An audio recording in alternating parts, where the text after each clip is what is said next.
Um, Welcome everybody to 52 Living Ideas. Today we're going to be we're starting a series on Romantic Manifesto by Ayn Rand. And we're going to be talking about romantic art and what it does for human beings. We've got incredible group of people, panelists to talk about. It's going to be Rob and Sherry and Joya and Marissa and Andrew and Linda. So the first chapter in Romantic Manifesto is Psychoepistemology of Art. And to talk about what is psychoepistemology, here is Rob. All right, thanks, Shrikant. So I just wanted to start by saying a few words about this idea of this phrase, psychoepistemology, because it's somewhat unique to Ayn Rand. I don't think anybody else uses that phrase, but the idea is actually not that unique. So I just wanted to do a brief, but since the whole chapter is titled Psychoepistemology and Art, I think it'd be good to start with what that is. So she gives a little definition of it here. She says, psychoepistemology is the study of man's cognitive processes from the aspect of the interaction between the conscious mind and the automatic functions of the subconscious. Now, I want to give a very simple, one of the very simplest examples of an aspect of psychoepistemology would be the use of memory, right? Because when you try to remember, what did I have for dinner last night, right? You are not conscious of all the processes. Now, inside your brain, there are processes going on. There's basically a little guy who goes and searches through a bunch of filing cabinets and looks for the file labeled dinner last night and pulls that out and feeds you the information. But that process you are not conscious of. It's chugging along automatically. Something you've developed over many years, how to store and reach, something you're naturally, it's a capacity you're naturally born with. And I think it's also one that you develop through trial and error and practice, et cetera, over the course of your development as a child. So it's this totally automatized process of how do I remember, what appointments I have or what I did last night, or, who in what year did Michelangelo create the David, right? All these facts and figures that you want to have at your fingertips.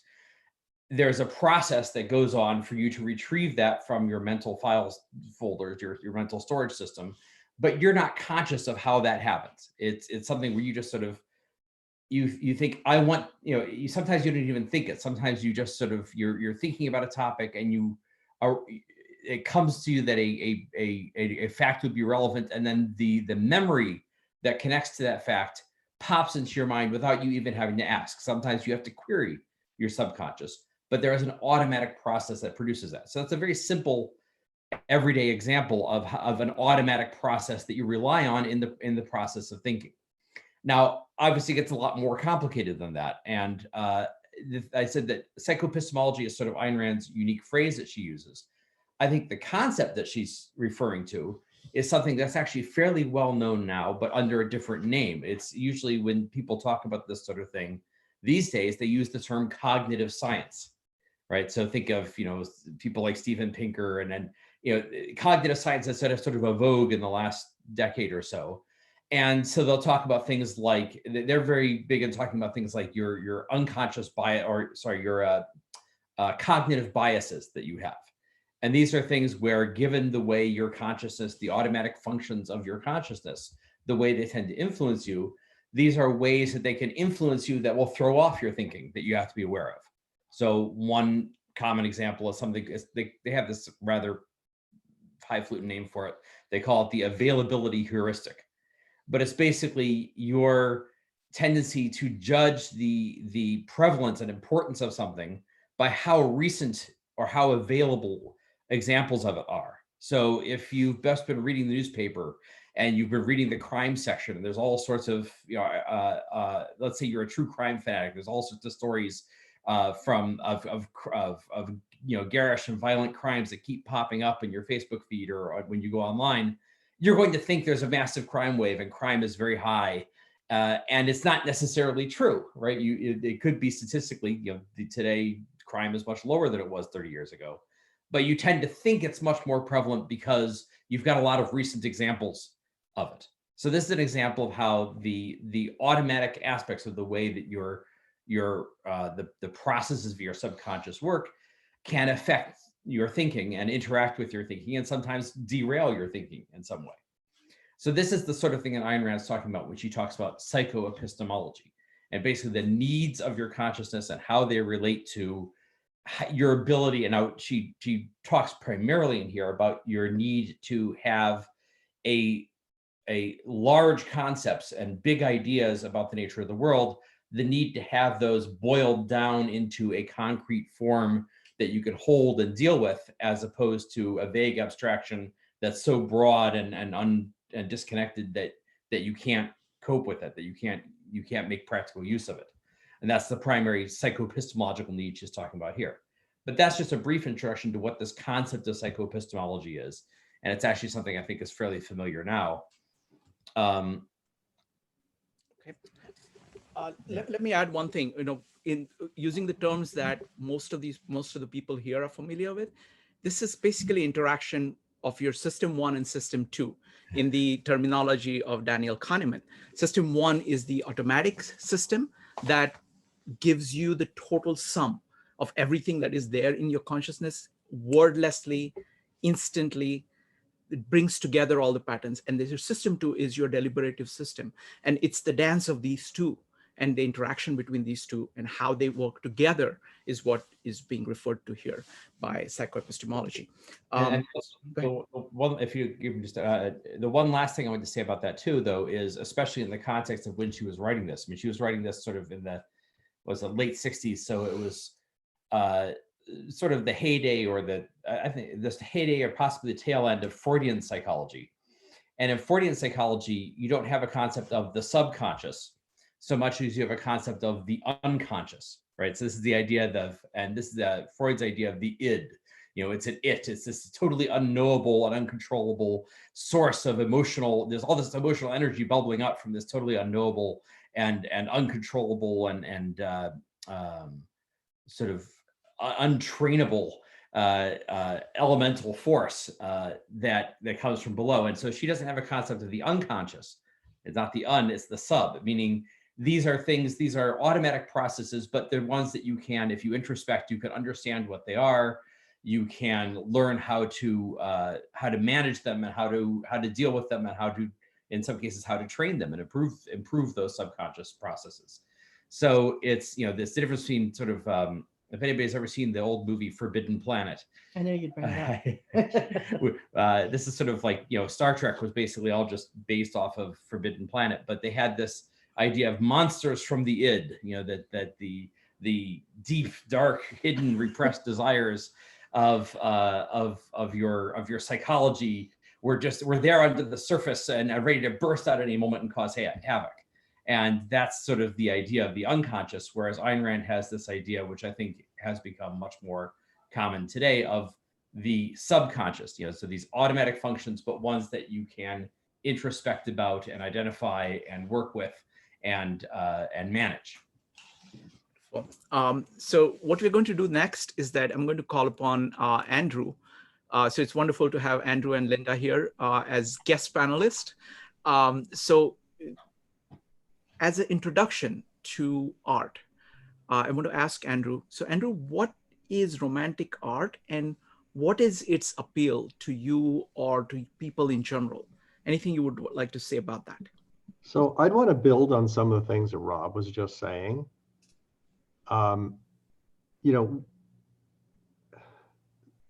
Take this idea of the recency heuristic or so, and it says that it's easy to have a view of what's important or significant at any moment based on what's been fairly recent. And we all have busy lives oftentimes, or complicated lives, and there's a lot of things that go on that are very particular. But in order to live our life over a long term and really remember what's important over a long term, you need some mechanism to step back, to get a more from a mountaintop kind of view of things, and to see in the grand scale what's really important, not just what's recent, not what's chatter, not what other people have said, but to step back. And in our subconscious, we all have held the residue of all the past thoughts that we've had about the world. There is a function that art performs of being able to step back and look at things in terms of what's very important over the long term, over the span of your life, about the whole world, but not as a set of abstract like prepositions. Because the farther and farther you get away from particulars, the more and more abstract things get. And the harder it is to connect those abstractions to the way we feel, the way we act. But when you look at a painting, if that painting speaks to you, it's because that painting is going to either be reinforcing or very much opposing your way of seeing the world, or a sculpture, or other forms of art, but I know much more about visual. So when I look at a painting, that painting is going to sum up for me in a perceptual way the whole worldview. So the way that I think about the world. So, let's take, I'm assuming that a lot of people here are familiar, at least with some of the more famous works of art in history. So, you think of something like Michelangelo's David, and you picture that, and you get instantly a complete experience of what it is like to be human, or a view of what it is like to be human, thinking, capable, purposeful, and by implication in a world in which all of those things are actually effective. You can take, you can plan, you can take action, you can have courage, you can have purpose. So when you look at a sculpture like that, it adds up for you. And, and if that's your view of the world, or if that's a view of the world you want to reinforce in yourself, art is going to do that to you in a way that a theoretical treatise may convince you of the rightness of it, but you won't feel it as directly as if you're looking at that sculpture. Or if you have an opposite view of what the world is like, that sculpture is probably going to repulse you. And if it's not at all relevant to how you view the world, you're going to look at it and you're going to say, yeah, I'm glad it's a famous sculpture, but it doesn't do anything for me.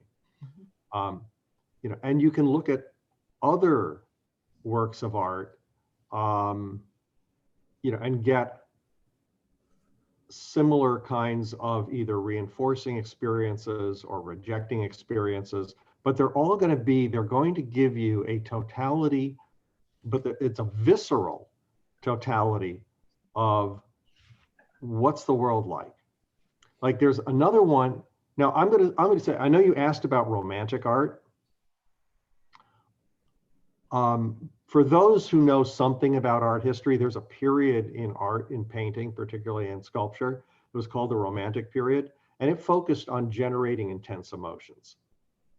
What I include in romantic art, I include things that are a lot wider. Like I include the David in that, because I go along with Ayn Rand's definition of romantic art as art that is really built out of the idea of volition, the ability to think, make choices, have purposes, to take action, be efficacious.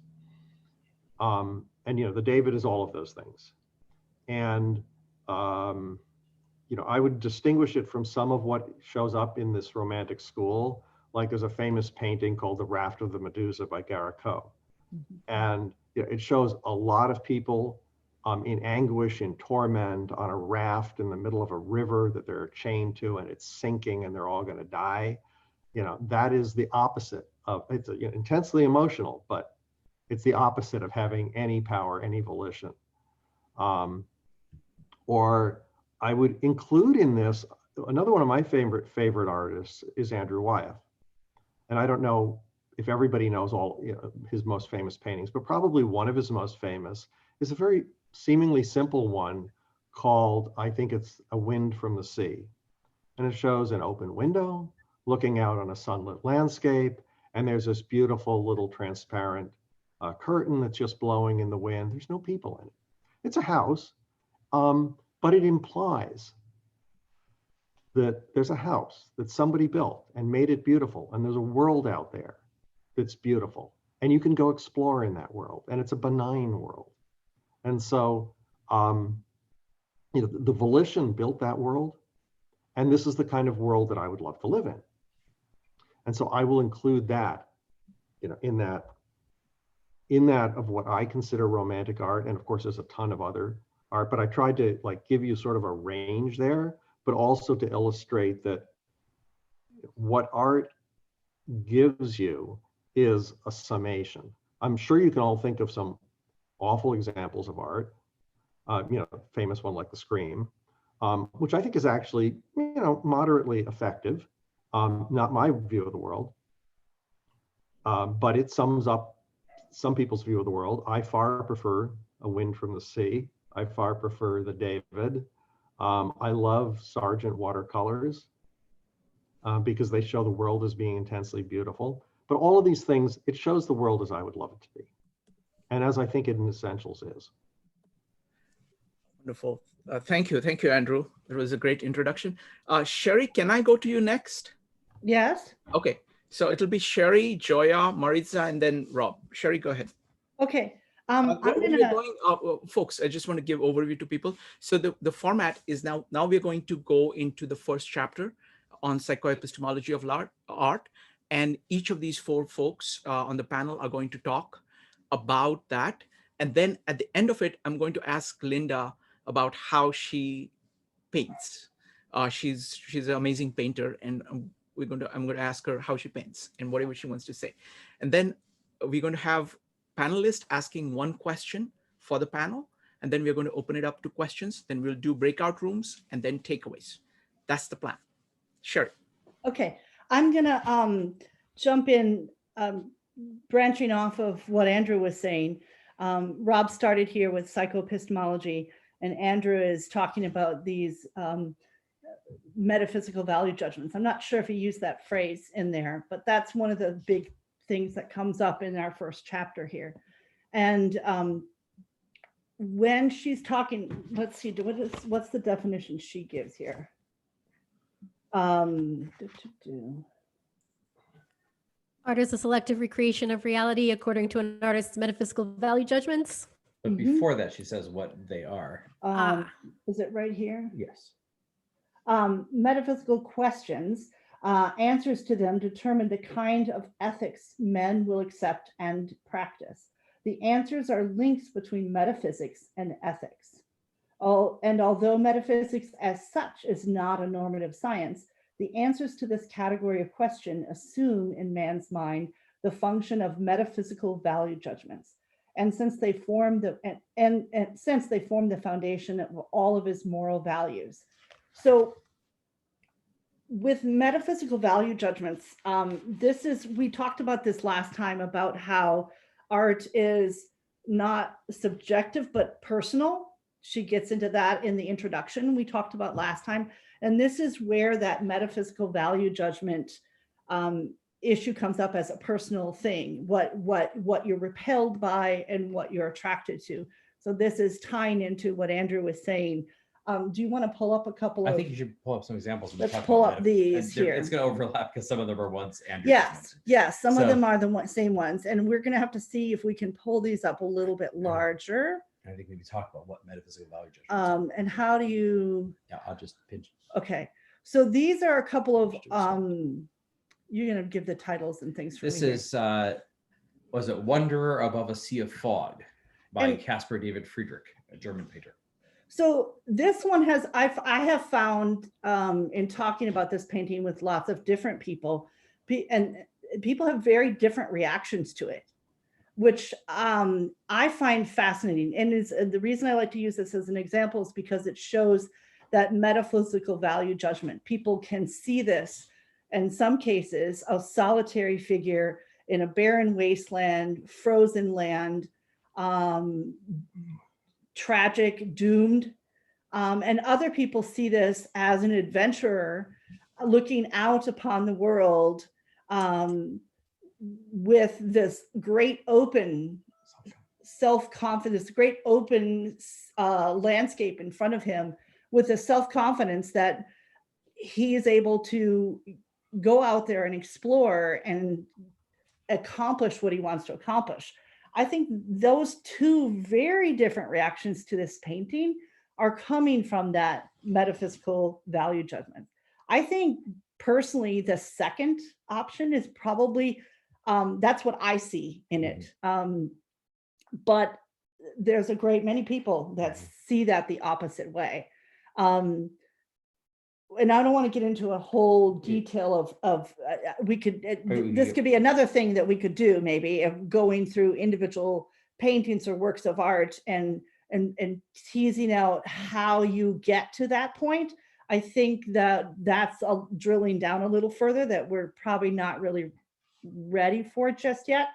But to give a contrast to this piece, and I'm sorry, Andrew, you just mentioned the scream. You invoked it. You invoked it. Here it comes.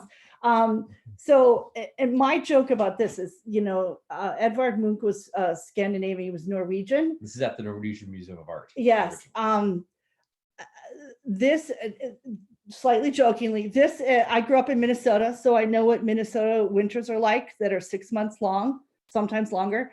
It's worse in Norway. So I think this is what happens to you when you're living through at least 6 months of winter, 3 feet of snow in your driveway, and the sun only comes up about 15 to 20 degrees and for a couple of hours a day, and the rest of the time it's dark.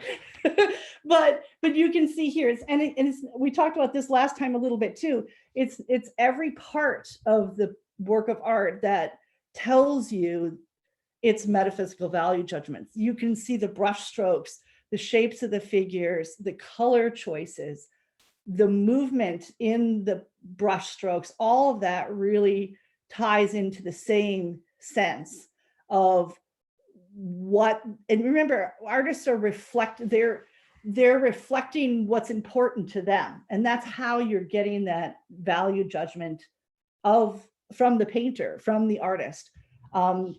So I think it's just winter. But no, clearly it isn't. Clearly it's much, much more. Clearly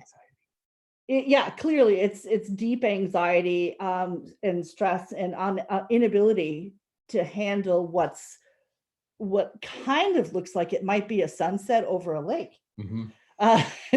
But then we've got the David again. We again talked about this last time, and this particular time I want to show the contrast between this and another work of art, another sculpture from earlier than this, but this is from the Renaissance.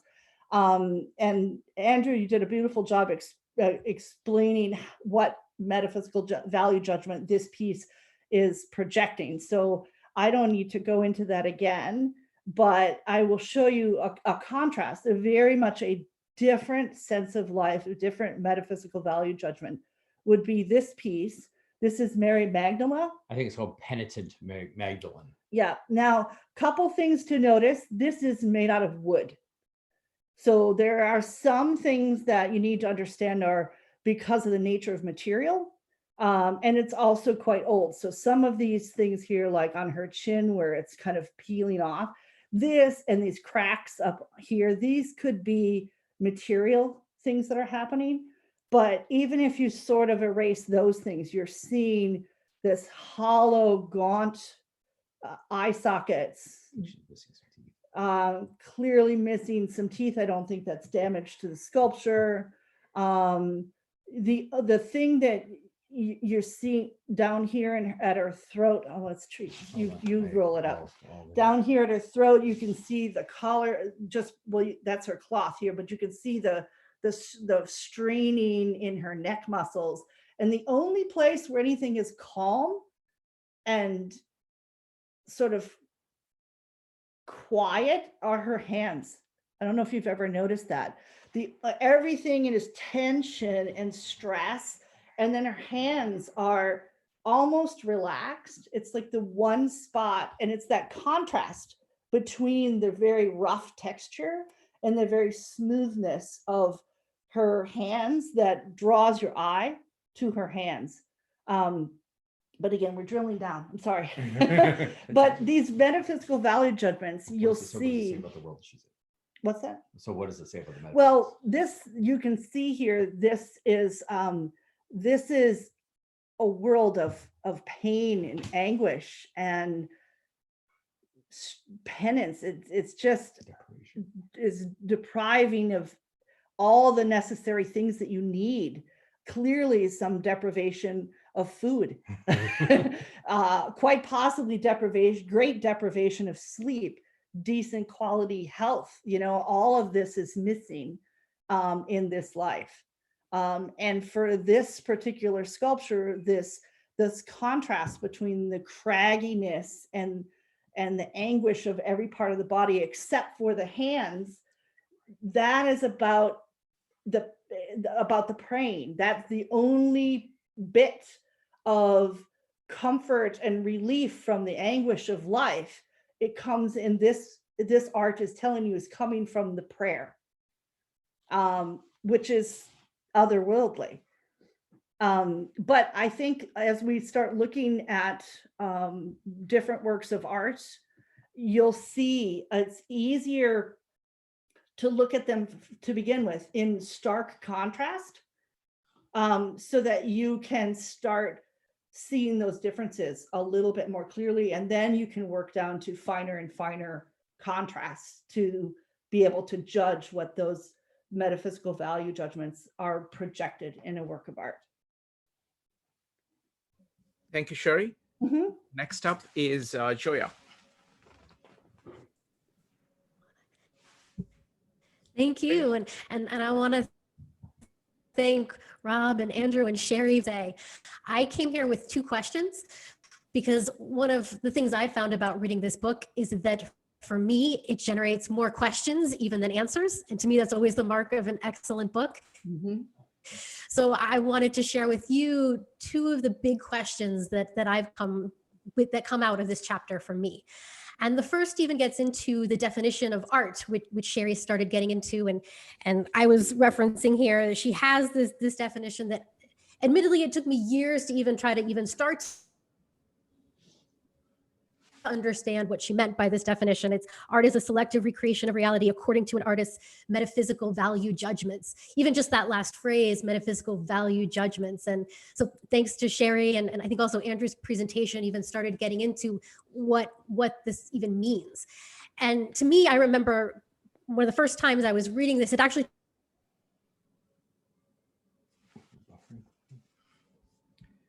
a couple times to read through this book. Joya, you're having there is a problem with the audio.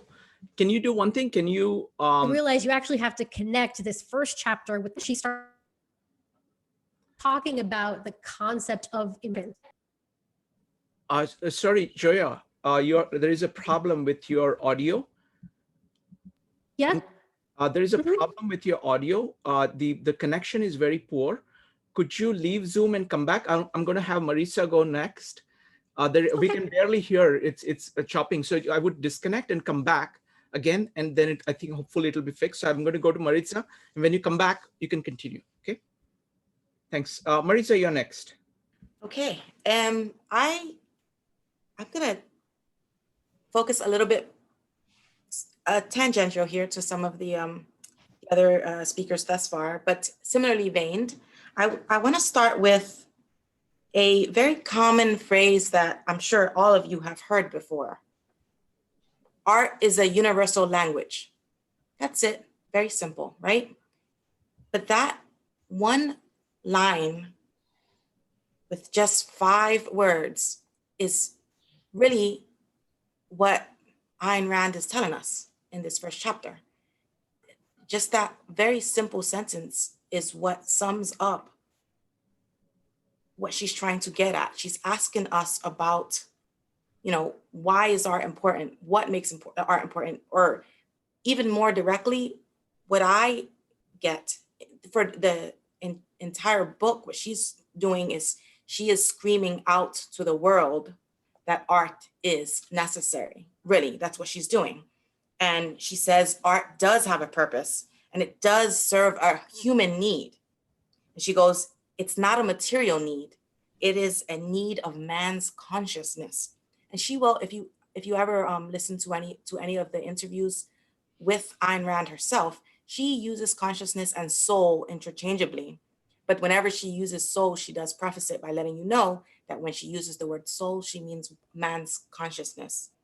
And she, in this book, by linking it to, as you know, saying it's a psycho-epistemological process, she says, you know, art is inextricably tied to man's survival.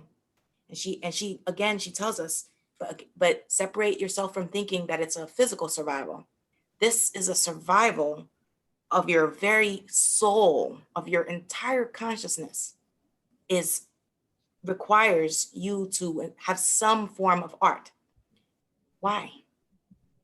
What she's telling us, what she's setting up is to explain the why for us, right? So in this first chapter, she's telling us that the vastness of humanity is so based in so many abstract concepts that we, no matter how intelligent we are, there's just no way we can truly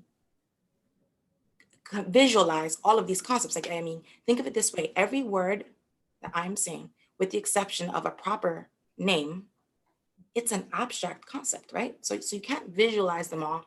So we tend to try to find a way to make this abstract somehow for us concrete. Like, and the brain does these. When I think it was Rob who talked about cognitive science, and that's so spot on. I'm really glad he mentioned that, because we already do some of these things. And Ayn Rand is just telling us art gives us the path to do these things in the open, outside of our brain, as it were. And so that's what I see her telling us. And she's saying, you know, it's impossible to grasp some of these abstract concepts without without some art-like process. She says you can grasp them, but you can't understand anything that you can't concretize. And she uses that word a lot, concretize. And you're like, well, what does that mean? It means that you have to find a way to bring it into reality, out of the realm of potentiality and into the realm of reality. And, you know, this makes art linked to the very conceptual nature of human consciousness. Why? Because man is a conceptual human being. And when we're saying to concretize something, that's what she means. She means you're reconnecting all of these abstracts to reality. Because we can go off and we can have all these grandiose ideas and dreams and visions, but you have to bring it back. And it's kind of almost like simplifying it. And something that she says often, I know a lot of, you know, maybe people who are playing devil's advocate will be, but wait a minute, this is not a requirement for all art. And she will never claim to say that it is. She is just expressing. So in the very, very beginning of the book, the reason that I believe this book is a plea of hers in general, the very beginning, even in the, I think it's in the preface, she does say, or even before the preface, she tells us, let's be clear, there exists no romantic movement. This is just, these are my ideas. And she's taking the embodiment of the Romantic era, which was, and I believe Andrew stated this, I believe he said that, you know, the Romantic era was evocative of emotions. The point of that literature, and he was speaking in the realm of art, visual art and sculpture.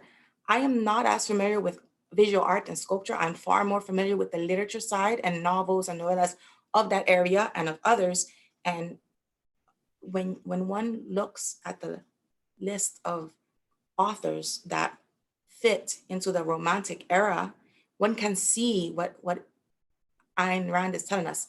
the image that we're seeing time and time again is that of, you know, a one hero, as it were, who shines. And what the artist, because, you know, an author, a poet, these are also artists. So what they're showing you is their vision of the ideal. And this is a constant that Ayn Rand shows us, even through her own romantic literature. She considers herself to be an objective realist, or romantic realist, she says as well. And she just means that her process is similar to what would have been considered the romantic evocative of emotions, but she tries to be slightly more on the rational side of things when looking at them. I just want to say one more thing, and I'm gonna give up this platform here. I was listening to someone talking about Ayn Rand's view on psychoepistemology, and they said something, and they said that when they were talking about how art brings conceptualizations into reality, they said art makes real. And remember, when we say makes real, we mean concretizes, because that's the word you'll see in the book, concretizes action guiding principles of philosophy. Now, if we remember that Ayn Rand is also she's telling us that art's purpose is not to teach you something. It's not to give you a moral, you know, beating on top of the head. Those may happen, but those are like side effects, collateral damage, as it were. Art is just showing you. Basically, it's like if I write a poem, what I'm basically doing is I'm cutting open my chest and showing you my inside. What makes Maritza is going to come through in my poetry, subconsciously perhaps, or consciously, but that's basically what she's telling us. She's saying that if it is a romantic style of art, it is, and she also, something else I want to put out here is that she reminds us it is an extremely personal thing. One cannot make a blanket statement of any piece of art, whether we're talking literature or we're talking sculpture or we're talking painting.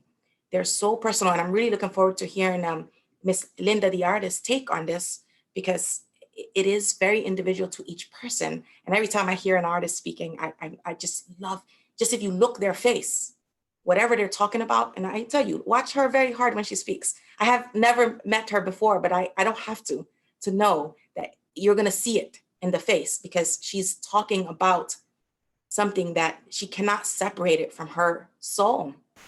And that's kind of the setup here in this first chapter for the upcoming discussions. Thank you. Thanks, Maritza. Joya is not back yet, so Rob. Joy is here. Joya is here? Yep. Give me just a second. I let her in. Oh, you let her in? Oh, sorry. Hi, Joya. Just a second. Wait a minute. Then I have to. Hi, Joya. Go ahead. Your turn. Okay. Can you hear me a little bit better now, I hope? Much better. Excellent. So I'll just repeat a little bit what I was saying, that I really came here with two questions that I wanted to bring up for the group. And so the first is about Ayn Rand's definition of art and this idea of metaphysical value judgments.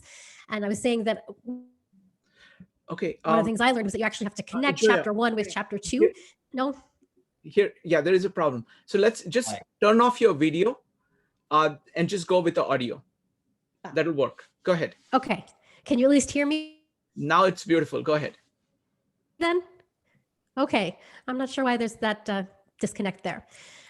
Interestingly, maybe it even starts to tie into what I wanted to talk about, because I wanted to talk about this idea of what metaphysical value judgments are and connecting them with this idea of what's important, which you don't really get into the next chapter, but I thought it's useful just to explicate exactly what she means by this concept of metaphysical value judgment. So in the second chapter, she talks about how important, she says, in its essential meaning, as distinguished from its more limited and superficial uses, is a metaphysical term. It pertains to that aspect of metaphysics which serves as a bridge between metaphysics and ethics, to a fundamental view of man's nature.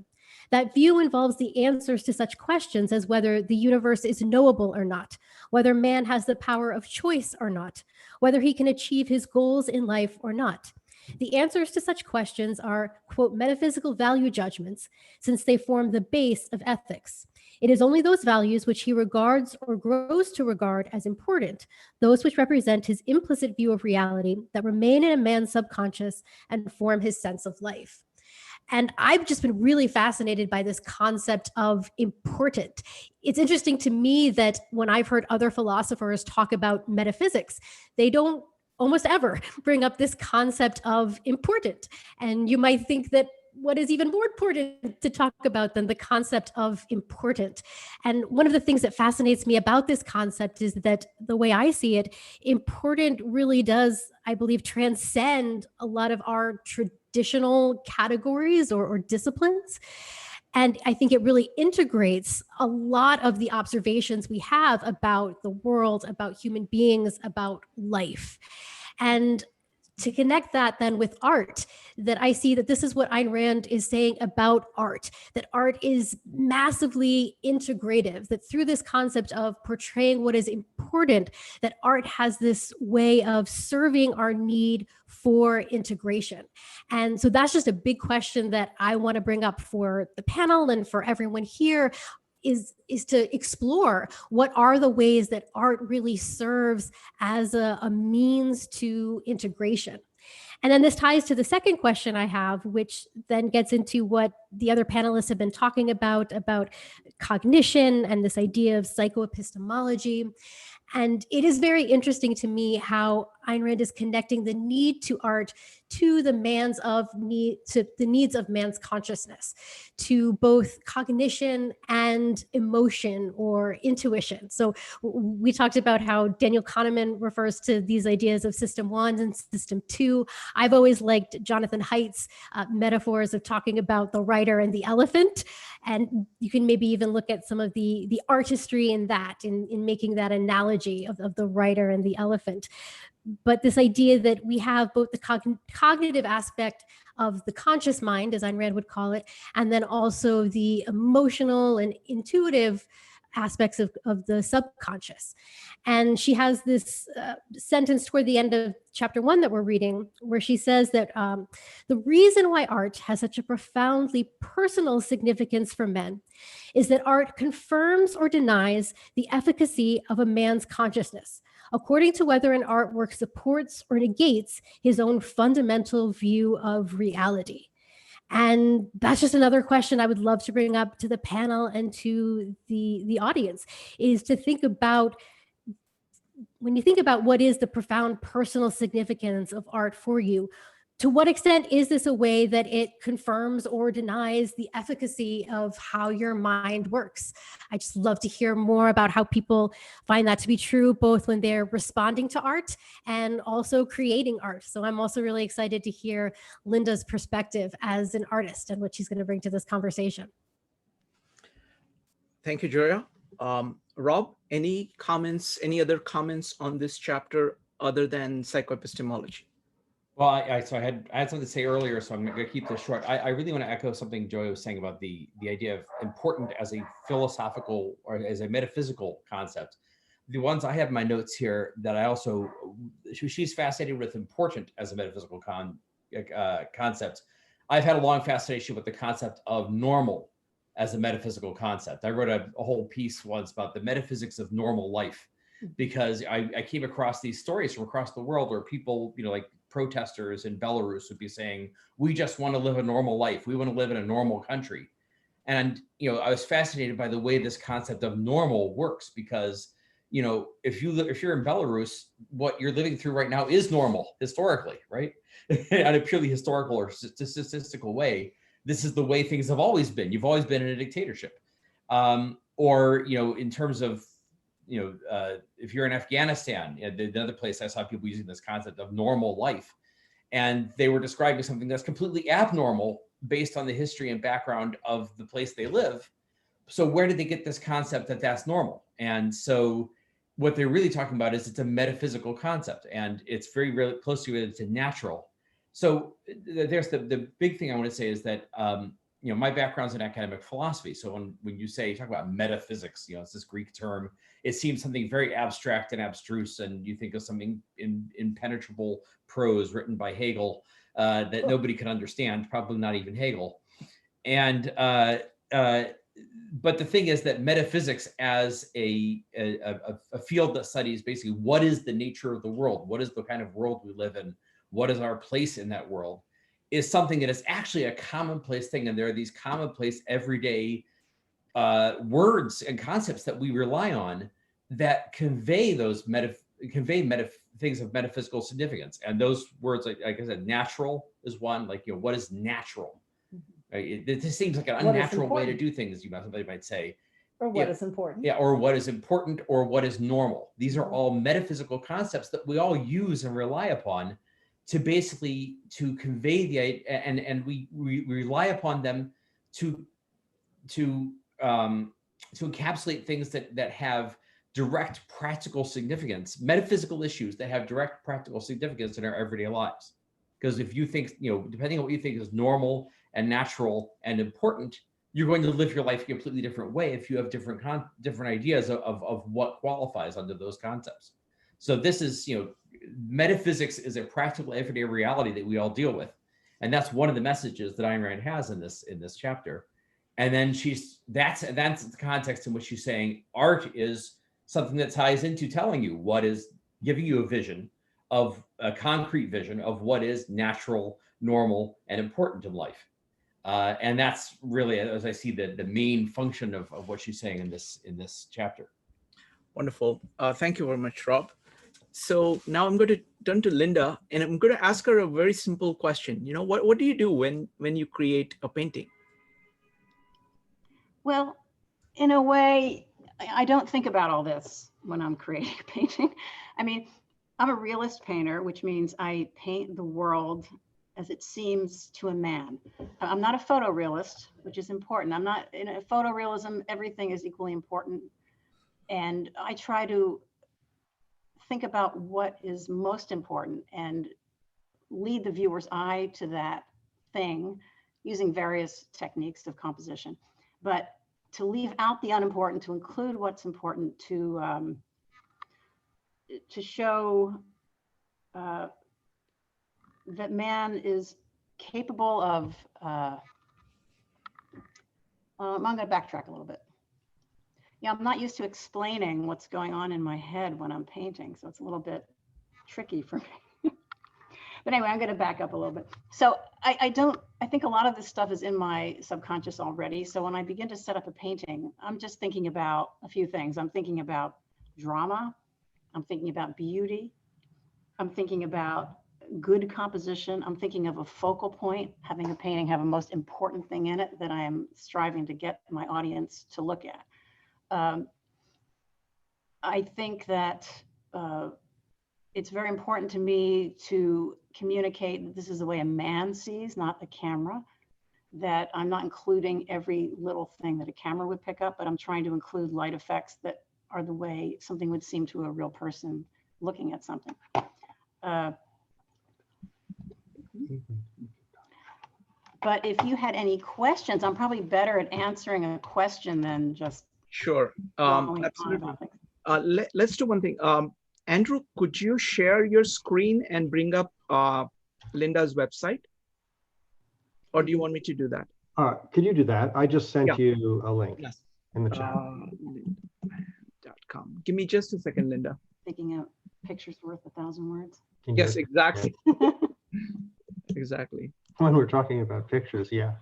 Okay, give me a second. I'm sharing the screen.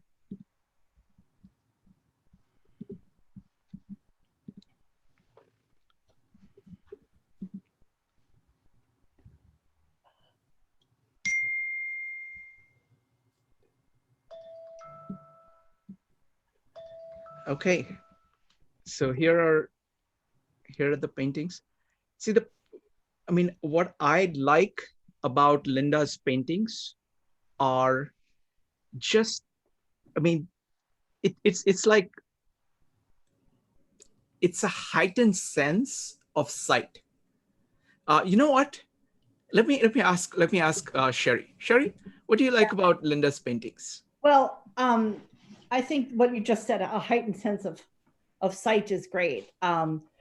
I get a sense when I look at Linda's paintings of her guiding me to these exquisite things, taking me on a tour. I feel like I've got a tour guide taking me on an adventure through these objects in her painting, as if she's saying, oh, and don't forget, look at this. And isn't this amazing? Isn't this beautiful? And she does it in a way that it's a gentle tour. It's not like you're being yanked around. She lets you explore and lets your eyes really spend time, luxuriously spending the time on each little detail. Shrikant, can you pick a single? Sure. Click on paintings. Yeah, we can get. Yeah. If you click on paintings, you can get. Yeah. Let me see him. Okay. Yeah, try that. Okay. Okay. Sherry, which one would you like? Let's the Japanese basket. This one in the middle on the top. Yeah. So this is one, Linda, I haven't seen before. I haven't been to your site in a little while. I need to get back. Yeah, so I redid the whole thing, so you should take a look. Yes. But notice, everybody, there's, and I know that Linda spends a lot of time working on composition, but try to just let your eyes just relax and get a sense of where your eyes are drawn through the painting. And that's all of Linda's skill giving you a tour. So, for example, this glass decanter, there is a lot of very sharp contrast in the way the glass, I mean, it's the nature of glass, right? But there's very sharp contrast between light and dark and smooth and the details of the objects around it. Your eye is drawn there, as many other places too. But when your eye is drawn to it, see if your eye is catching up this on the left-hand side, the shadow line between the edge of the glass. There's a dark line coming down. I can't point at anything, I'm sorry. And then there's another light line. Your eye, see if your eye is catching these contrasts and sort of naturally following them and coming around the base of it and then back up the other side, the other neck of it. And then once you get towards the top of it, notice this shadow in the background, where this basket handle and where the sort of ochre pieces in the background, that shadow is almost bringing your eye again over towards the right. And then you land on this basket. And whether your eye comes around the handle of the basket or around the front, your eye just lingers on each and every one of these little details of the basket. This highlight in the front where the light highlight is on it. And then the contrast between these two lighter bands and the more darker colored, looser weave in the background.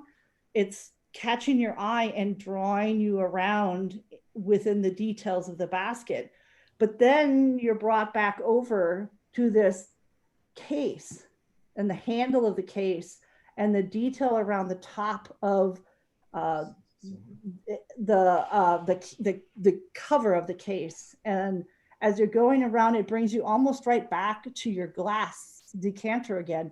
And every time you take this little tour, tour around the painting, you're catching more and more interesting details where she's letting your eye linger. Oh, I didn't get the whole piece before. So you can see these agates now in the front. Oh. And look at how your eye is drawn into detail and across the folds of the velvet cloth. Is it a velvet cloth, Linda? No, it's silk. Just a silk cloth. Silk. But the way it captures the light and the way it folds, your eye is being drawn from object to object through the composition. Wonderful. Sure, it's such a pleasure to hear my work Yeah. explained to me. But you're absolutely right. It's like one of my jobs as an artist is to lead the eye on a tour. Yeah. And to have something that's the most important, but to have everything else serve its purpose too. I mean, if a lot of modern art, you'll see there's just one thing in the middle of a canvas and that's it. And that's not much of a tour, you know, it's like an apple in the middle of it. But this, I mean, the basket is obviously the focal point. But you're right, I'm trying to lead the eye all around the canvas and to have the ability. It's important for me that you look at all of these things, but I don't want them to be a distraction either. So that's always my challenge, is to, you know, part of the thing about doing a still life like this is you do need to show detail because you're up close. It would be weird to be this close and not to see what you're looking for. So I need to reward someone looking at it, but you don't want to show every little thing either, as a photorealist might. You know, like in the background of that basket, it's in the shadow, so you're not going to see everything. Or something that's on the edge of the composition, like those agates, you're not going to linger there. They're trying to lead the eye back up. So it was really, thank you. You're welcome. Really, Thanks. Thank you. Thank you. I mean, I think for me, kind of the net effect of this is, with the kind of the emotional impact, is that world is tremendously rich and beautiful. Look at it. And it's kind of, it's a way of actually not just explaining it to you, but actually showing that to you. So I think that's what I get from this. So thank you very much, Linda. Appreciate it. You're welcome. All right, folks, go ahead, Rob. Just one quick observation, because when I see Linda's paintings in general, the concept that pops out to me is, isn't that interesting? And I think the interesting, we just talked about these sort of metaphysical concepts, normal, natural, important. I think interesting is another one of these metaphysical concepts that we use in everyday life. Like, isn't that, you know, all these things in the painting, aren't they interesting to look at? And that has a metaphysical significance. I think interesting means worthy of attention, worthy and rewarding of attention. It's something that's complex, and there's a lot to see there and a lot to appreciate there. Yes, and that's what I get out of those. Yeah, absolutely. The word interesting is kind of depreciated here. My favorite person who uses the word interesting is Richard Feynman. Yeah. So when he's talking about interesting, you can actually see what it means to him. It's saying that, you know, when you look at the entire world, if you pay attention to this, something magnificent is going to happen in your mind. You'll be able to pull together so many things if you pay attention to that. And that's kind of brought together. All right, folks. So now it's time for panelists. Let me see how we're doing on time. Okay. Shrikant, I think you have a couple of raised hands. Yes, I'm aware.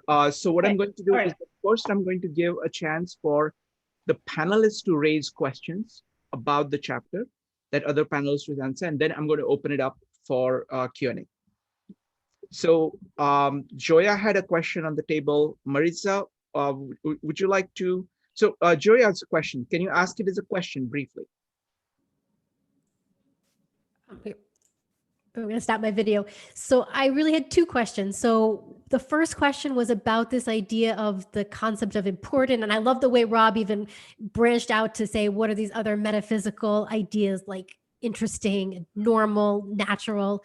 So I'm just curious to hear how people think about how art integrates these experiences for us. So that would be the first question. And then the second question had to do with this phrase about how the personal significance of art is connected to the efficacy of our consciousness. That's a good one. All right. Would anybody like to comment on the issue of efficacy of consciousness? Yeah. If I can just briefly pop in, because this is something that really popped. We were talking about this the other day when we were reading through it, and it really popped up to me, is that sense. I think that's the validation that people, or that's the emotional. You know, she talks about at one point there about how even the attempt to analyze a work of art, can seem to somebody like an attack on them, because I think it's there is the fear that if it's analyzed, someone will find something to criticize in it, and they don't want it to be criticized because it's so personally important to them. And I think that the emotional power and not sometimes the defensiveness even that people get about art comes from this idea that, you know, if you encounter a work of art that's completely opposite from your own view of the world, basically what it's telling you is everything you've done in your life is wrong. And you need to, you know, you do totally rethink everything you've done in your life.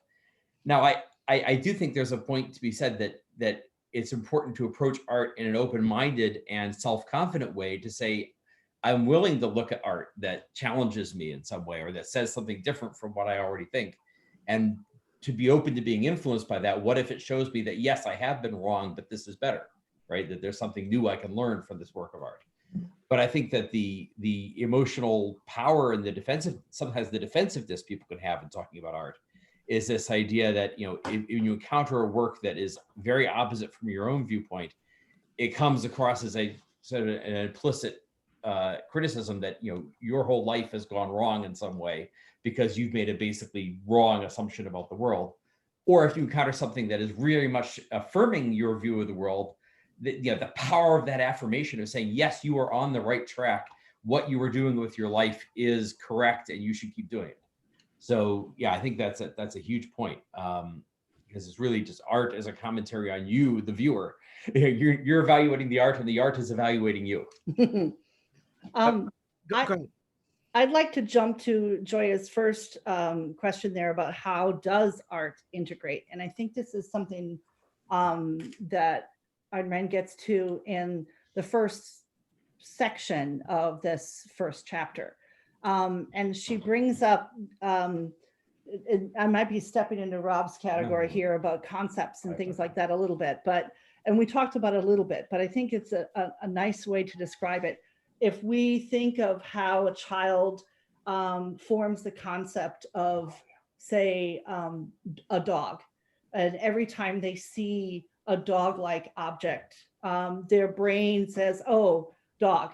And little kids will run around naming things all the time. We had, many years ago, we had a Great Dane who was 37 inches at the shoulder and 240 pounds. This is not really in the concept of dog for most little kids. And we were walking our dog and a little boy, little toddler came by, points up at the dog and says, horsey. And we looked at each other and said, that's good. We're not going to mess this up for this kid right now. But that concept formation at a young age, this is really critical cognitive stuff that they're doing. Children, and we do it throughout our lives. Sometimes we stop doing it. That's a problem. But what that does, think about it. Every single time you saw an animal, your brain just automatically says dog, dog, dog, dog. Horse, dog, dog, they're all dogs, right? That's such a huge time saver. There's so much brain power that doesn't need to be churning for you to get through that thought process. Well, artwork does the same thing for your sense of life. So when you have a work of art you see and you have this visceral reaction to it, good or bad, however it is, maybe it's non-existent, it's just those are all your sense of life reactions to that work of art. And that work of art works almost like that concept. It's that instant summation of all of those evaluations you've made through your life, both the sense of life ones that are sort of made up of your emotional response to things, but also of your maybe explicit philosophy as well. The two of them together, that's part of that reaction. That work of art has that instantaneous connection in your brain, which is a huge time saver, but it's also so important emotionally for us. I just want to point out one thing regarding this efficacy point. Like when I see Linda's paintings, it just shows, it's the first impact. I didn't know that my eyes could see this clearly, right? It's the clarity that hits you. It's like the efficacy. And then you realize something about your seeing itself. So that's very interesting. All right, so what we're going to do is we're now going to go to, there are lots of questions from the audience. If panelists have questions, we can go to that. Marisa, do you have a burning question that needs to be answered, or can we go to the questions? I can wait. I think I'll give a question when we go to do the breakouts. Okay, sounds good. Sounds good. All right, so it's going to be Joe, David, Jonathan, Kevin. Give me just a second. I'm going to set that up. And then Laura next. So it's going to be Joe first. Joe, go ahead. Hi, everyone. Fantastic presentation. I am a little bit behind on the reading, so I apologize if this question is kind of already answered. But does Ayn Rand say anything specific about decision-making and our ability to make decisions? Because that's kind of critical in this whole entire process. I know Joya had mentioned something about decisions in the portion that she just read, but our ability to make our own conscious decisions and we're in complete control of our decisions is kind of critical to this discussion.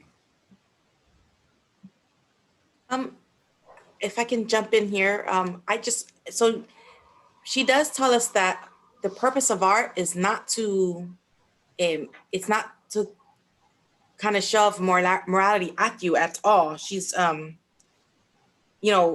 she talks about, art is what makes real, like it concretizes some of your abstract thoughts, or not yours, but the artist. And she does say that, or she didn't actually say that, this is not her phrase, this is a paraphrase by somebody else chatting with her. And they were saying, it's what art provides is the action guiding principles. So you're talking about decision making. So the decision making is the action.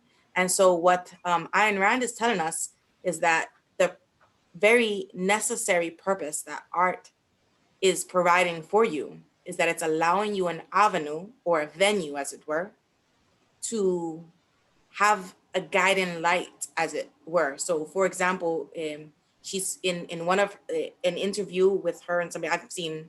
I was obsessed with her. So I've seen almost any video anyone's ever had with her. I tried to listen to. She talks about what happens if you yourself are suffering a crisis of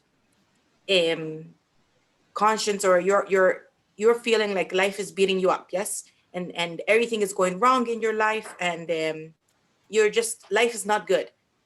And you turn to art to see maybe you can find solace. If you turn to the Greek era, they're personifying the ideal of man, and they're showing, elevated visages and the ideal and of triumph and victory. Now, if you look at the post-Roman era, I apologize. Actual art is not my strong suit. I think it's the post-Roman era. They show very grotesque figures and very like misery and defeatist attitudes in the artwork. So based on which one resonates with you, that's going to shape your decisions. So while she does not explicitly speak to this as decision-making, I really believe that it goes in tandem. So when she's showing us that this is a path for concretizing your guiding principles, I believe that she's telling you that you're going to use this as yet another tool in your decision-making. Thank you. Next up is going to be David. By the way, if any of the panelists want to jump in on any of the question, you can just start speaking. You can just unmute yourself and start speaking. Can I post one thing about decisions? I'm not sure what Joseph was asking, whether it was about the artist. Does the art inform the artist, or does the art inform the artist, or does the artist inform the art or the person? You see it anyway. I'm not quite sure I get that, but the idea is that, are you looking at in terms of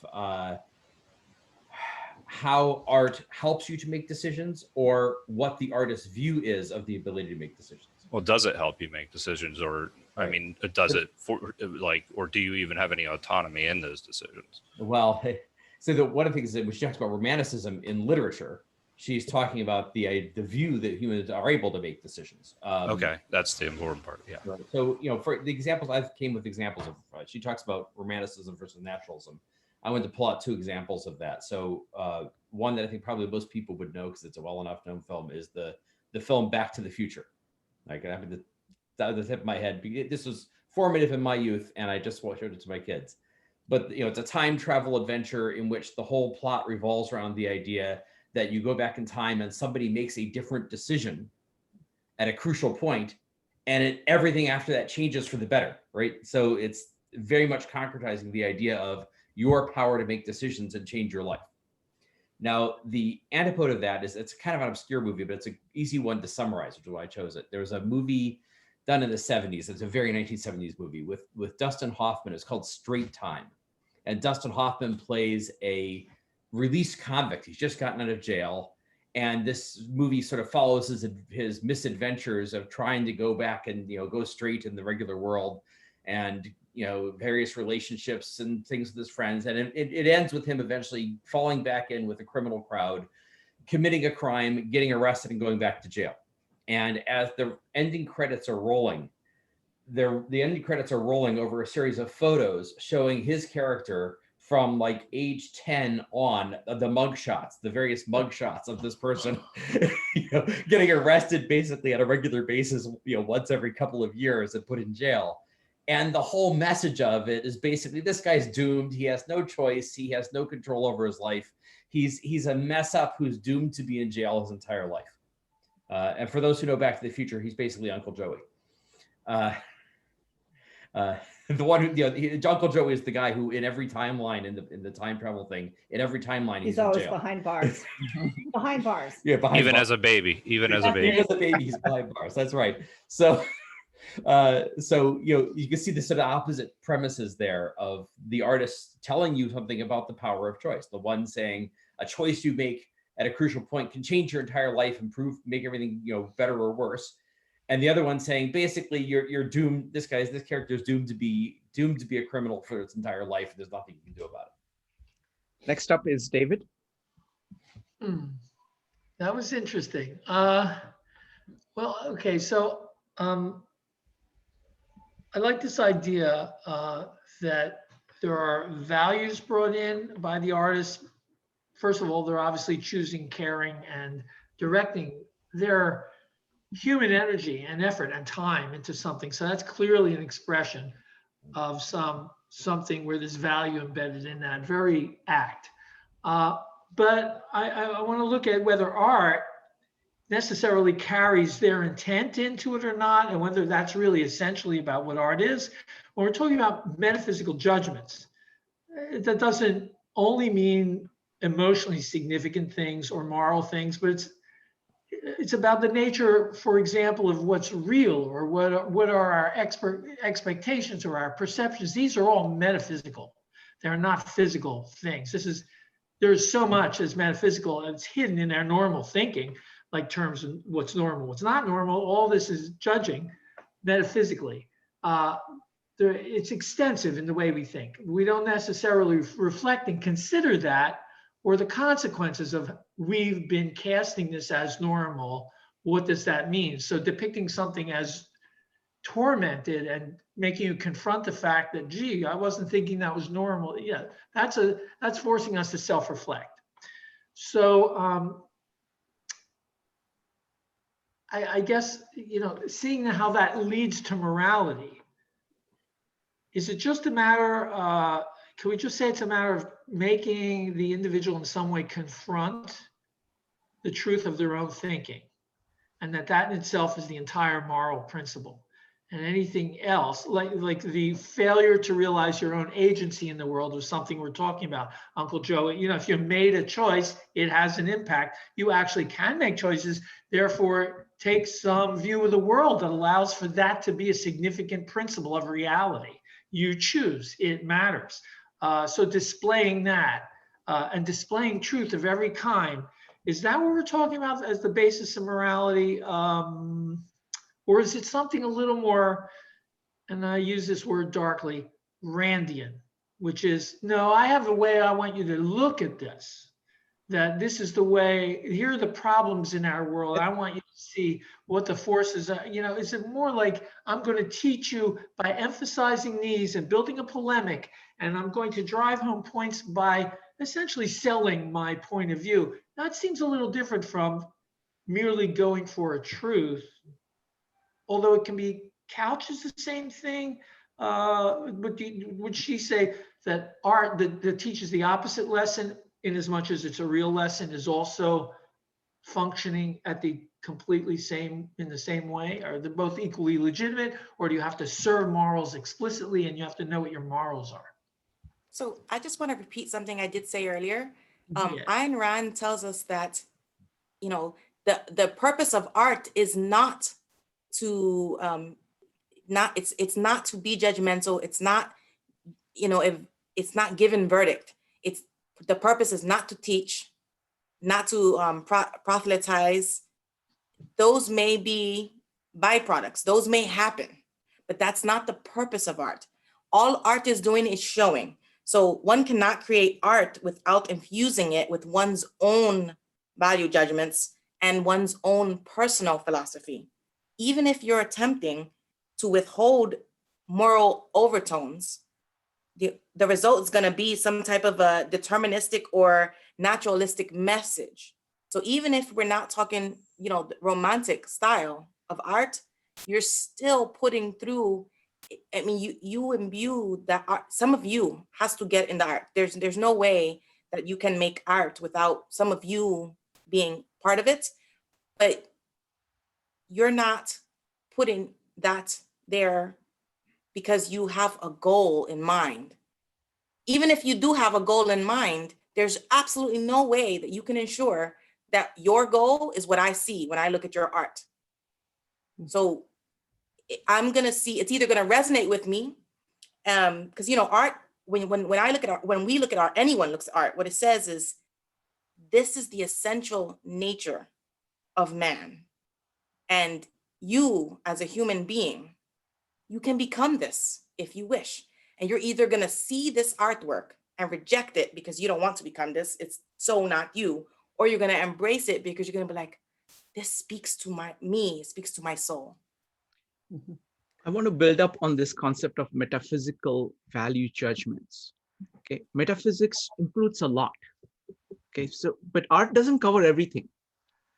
Metaphysics, it is selective within metaphysics. So it is focusing on value judgments of metaphysics gives you what is. It is focusing on what is at a very deep level, but it is looking at a subcategory of that which is important within what is. So it has, there is, it is supported by is, and it is pointed towards art. And that's what art is trying to capture.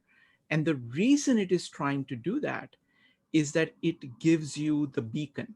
It says, this, given what I know about the world, this is what I need to aim at. This is what I need to focus on. This is what I need to pay attention to.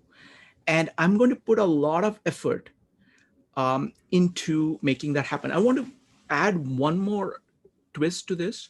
Most people think of art as in the passive terms, as spectator.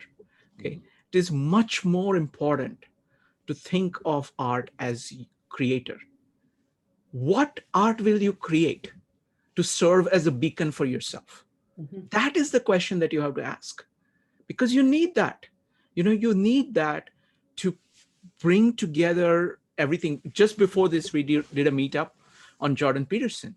And the question, the principle that we were looking at was, imagine who you could be and aim for it single-mindedly. Okay, so that's what actually art is doing. Art is saying, imagine what you could be. Imagination is not, it is based on metaphysics. It is based on what is actually possible. And then on what it should be. I mean, I think Aristotle, who actually founded this discipline in its aesthetics, it's very rare that one person really kind of brings together, almost founds a field of aesthetics. He captured that, is an art put together. So does anybody else want to add anything to it? Yeah, I would like to. Maritza did mention a couple different times here about art being didactic or not. Some people create art specifically to be didactic. It's becoming more and more common these days, in fact. But it's a different thing for every artist. And every artist has a certain number of things that they're doing consciously in the painting or in the work of art. Let's take Linda's painting. She's very consciously picking objects to put in her paintings. She's consciously affecting where the lighting goes, the organization of those objects in the painting. Those are all very conscious things. But and I wish she were here so we could ask her this, but I've talked to her about it before. So I'm fairly confident I can speak. Sherry, probably you can verbalize it better than her about her paintings. She has always told you that. There is a lot of value judgments that she's making unconsciously or subconsciously. She is finding things that are beautiful, or in contrasting textures, things like that. Those are all choices she's making without going through a rational process of saying this, I like this because of the texture, or it's the color, or it's the shape. It's just, I like this. Or even before that, it's just she's taking things and putting them together. You know what I mean? She's not conscious. And honestly, when artists do that, you usually see the turmoil. You see the working out in their work. When a work of art looks like it's not overworked, that's when they're doing things more naturally, like a musician who's just able to play versus a musician who's struggling to get every single note and forgets about the phrasing of a passage. They're just trying to play the individual notes. So when you get to that point where you can just play a piece of music, or you can just paint, or you can just sculpt, or just write, those things happen when you're at that level where you're letting the sense of life and the metaphysical value judgments they're just pouring out naturally. And that's when you're getting a work of art that doesn't feel worked. Do you know what I mean? Wonderful. Next up, if I just put a little brief go note. ahead. When Ayn Rand comes with the concept, I think this addresses David's original question more directly, maybe very directly. When Ayn Rand creates the concept of a metaphysical value judgment, she describes it partly as a link between metaphysics and morality.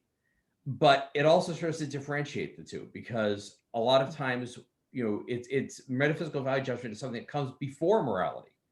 It's not necessarily a moral view.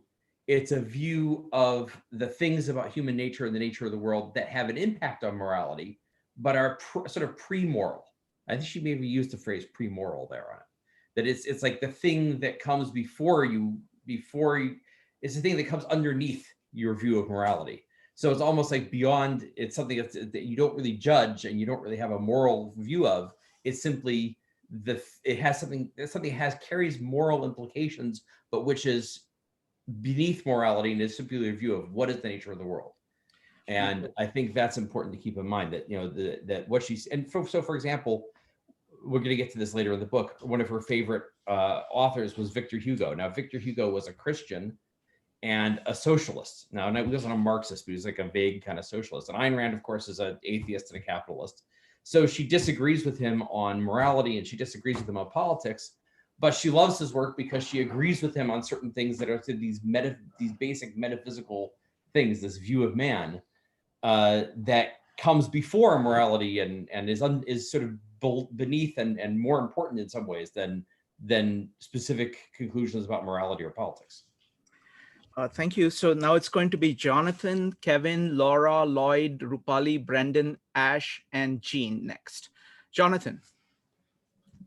Thanks, Shrikant.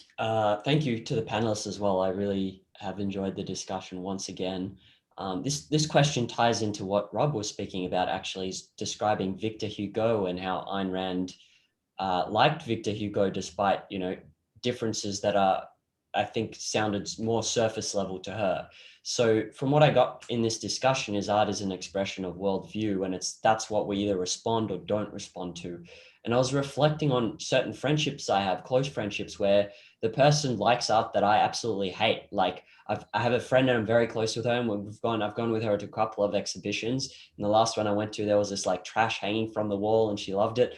And I was like, after that, I was like, no, I'm not. We're just so different in this respect that I'm not going with her. And that kind of, I'm just trying to reconcile that with this idea that art is an expression of worldview. Because when I think worldview, I think something that is important and would determine whether or not I'm friends with someone, not because they respond to an artwork or not, but just worldview itself. So I don't know if the panel has any thoughts on like, how do I reconcile something like that? I've observed that frequently, so.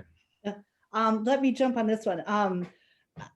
This gets to that point where art is personal. And I'll start with an example, a personal example between the two of us, and then Rob says, "Oh no." We have very different tastes in music, and when we were first dating, it was really starkly obvious.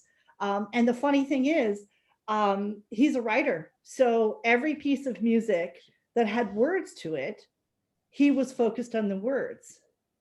Well, for me, it was about the melody, Yes, I'd say, or the sound of the music. Some song, I'd say, I can't stand that song. I hate what it's about. And I literally I've heard the words my entire life. The words never made it to the brain because it was about the music. And it took us quite a while to kind of get to that. And that's an example. And I got to ruin some songs for her that way. It was great. Yeah, he did a few. When I finally found out what the words were, I was like, oh, now I can't not hear the words. But I was plenty fine for 20 years, never hearing the word. So there's an example of what Ayn Rand was talking about art being not subjective, but personal. So you need to find out for this friend, what part of it are they responding to? And it could be a very interesting conversation. I try to do that whenever I can. What do you see? What do you like? Why? I'm asking, but you always have to, we're talking about art. So you have to take that, 5 to 25 deep breaths first before you ask somebody who is a friend of yours, unless you do this all the time, because it's very personal and it will feel like an attack to them. So you need to take a step back and ask the question in a non-judgmental way. And you can find some fascinating things out about people that way. You may actually find yourselves much closer friends because of it. For example, I just literally never listened to the words, Thank you. Next up is going to be Kevin. Kevin. Yes, thank you. One session we talk about Plato's allegory of a cave. I'm not sure I'm a hero or prisoner or which one. But in Linda's world, Japanese basket and birds of nest, I can imagine I'm a bird living in a nest. I'm not sure I can handle the handle is real or saddle handle is real. I would believe saddle is beautiful than the real handle. Also, I feel everyone is hero from her painting. Yeah, I have a question is about art is personal or universal language. The question is, does artists have to consider political correctness? Thank you. I think that sort of is up my alley. It's like, I think you could hear it better. What was the question again? Does art teach you how to think about politics? Yeah, artists consider the political correct before they drawing or conscious or just personal or build the option of how. So I think it's an interesting question, especially with related to Ayn Rand, because of course she had I think people think of her, and this is probably David's question earlier. I think people think of her as someone who had this moral message and a political message, and somebody who is, really promoting a political message, because she took on political themes and moral themes in The Fountainhead more, and then more political themes in Atlas Shrugged, and focused on those a lot. But she did say, she had the view that art is not primarily about politics. It's primarily about the stuff that's underneath your politics.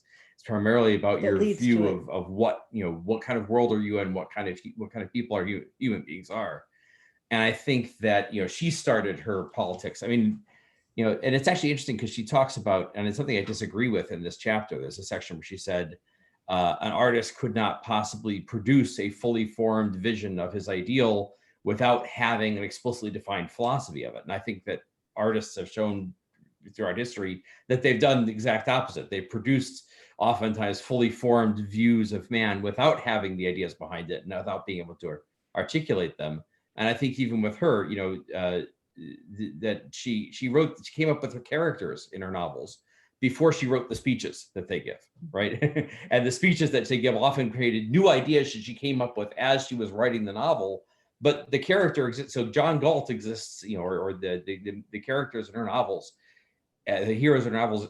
She came up with this vision of these heroes and created the heroes as literary characters, as people doing concrete things in the world, before she came up with all the specific ideas, political ideas that they would then talk about when they get to talking about explicit ideas.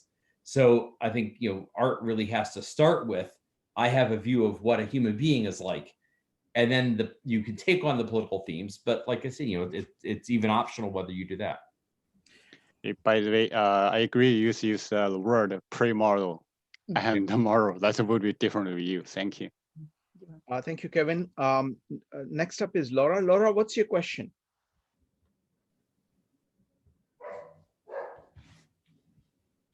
Laura, are you there? Okay. Next up is Lloyd. Yeah, I was going to just point out that I think art does perform a moral function when you consider war. I'm thinking like of Picasso's Guernica, which is definitely an attempt of his to point out the tragedy and the horror of war. I think just Civil War photographs of bodies laying around really points out the tragedy. I think the work of Otto Dix, I think the work of even Sargent, who shows some people dying from gas, mustard gas.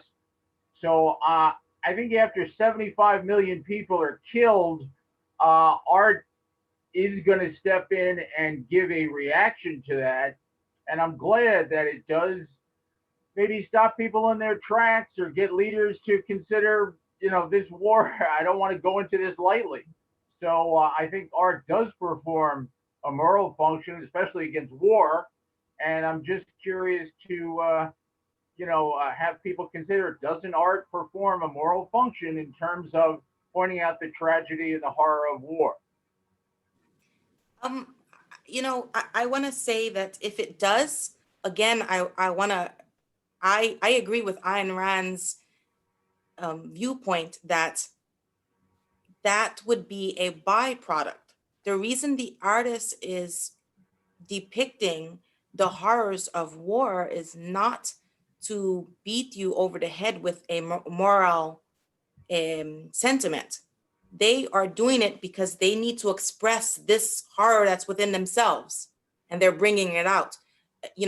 Art is showing you what might be at times, right? So that's the way I view it. Also,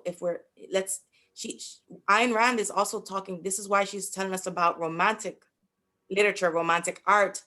A photograph is not romantic style art. It's just a snapshot, a picture. I know that there are people here who would disagree, and there are artists now who take photographs and manipulate them. That's different. I'm talking of literally picking up your phone, taking a picture. If you're calling that art, all you've done is freeze a moment. So, but that's, again, that's the way I view it. And if we're looking at, Ayn Rand, what she's telling us, as I translate it, she's telling us that art is not it's not giving you a moral judgment. It's not making that judgment for you. All it's doing is showing you what the artist has inside them. What you get out of it will not be the same thing I get out of it, will not be the same thing Shrikant gets out of it. Does that make sense? I'm hoping that answered your question. Thank you, Marissa. Next up is Laura. Laura, what's your question? Laura, you need to unmute yourself.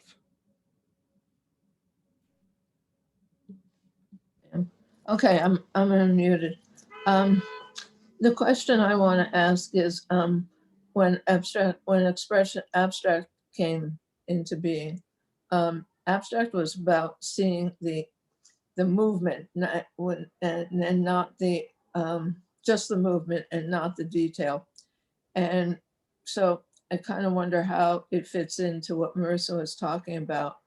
And I would really be curious for her to see my paintings and how she would react to mine with respect to what she was talking about, because I can kind of see it. And I can also see going from abstract back to more classic as you take meaning from that, because the meaning you take is more more in relation to us as humans rather than abstract form. So that's my question. Thank you, Laura.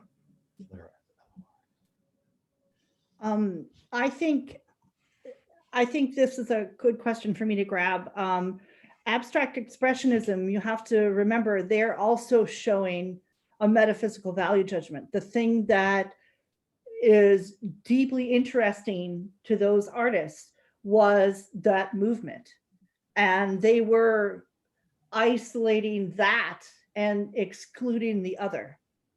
It's showing you what the artist found most interesting, and that's what artists is supposed to do. They're showing you their world. Whether or not that world is something that you agree with,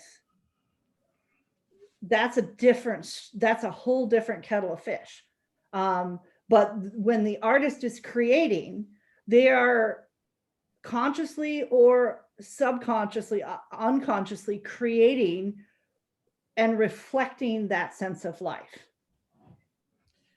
Thank you. Next up is Rupali, Brendan, Ash, and Rupali, go ahead. Well, Shrikant, thank you. As usual, another wonderful conversation. And thank you to the panelists for clarifying so many of Ayn Rand's concepts about art. So as an art teacher, I often always wonder, when do you start talking about sense of life with children? And how do you teach art to children? Of course, there are techniques and medium that you're going to teach them. You expose them to pieces of art and art history. But I've always wondered, how, since art is an expression of values, an expression of sense of life, at what point do children actually start developing that sense of life? And what are things that are molding and shaping their sense of life? We have students in middle school and high school, and I feel they are at that moment in life when they're forming their values and their sense. So I'd just like to ask the panelists, how do you view art for children? Can I take this one? I think that from the very, very beginning, at very young ages, children are already reflecting their sense of life. And I'll give you an example. Our kids go to a Montessori school where the art education, they'll teach, line, shadow, shape, they'll teach technique, and then they'll set up, maybe it's a still life of objects in the middle of the room. They're not told, at least in that our kids' school, they're not shown, here's an example of the painting you're supposed to create.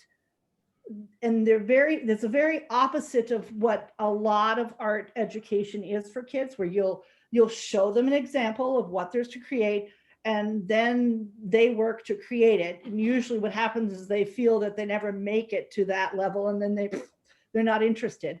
But if you don't show them what they're supposed to end up with, then what ends up happening is every one of those children will create a completely individualized work of art from their own perspective. So when we saw this happen at our kids' school, it was a vase of flowers, and one child spent all their time on the colors of the flowers, and another child was clearly fascinated with the shape of the vase and the way the handle connected on the vase, and another was everything was there, but all of the interest was on a rattan woven wrapping that went over the handle, and this exquisite detail that went into how each piece of rattan wrapped around the handle and went underneath the next and back and around.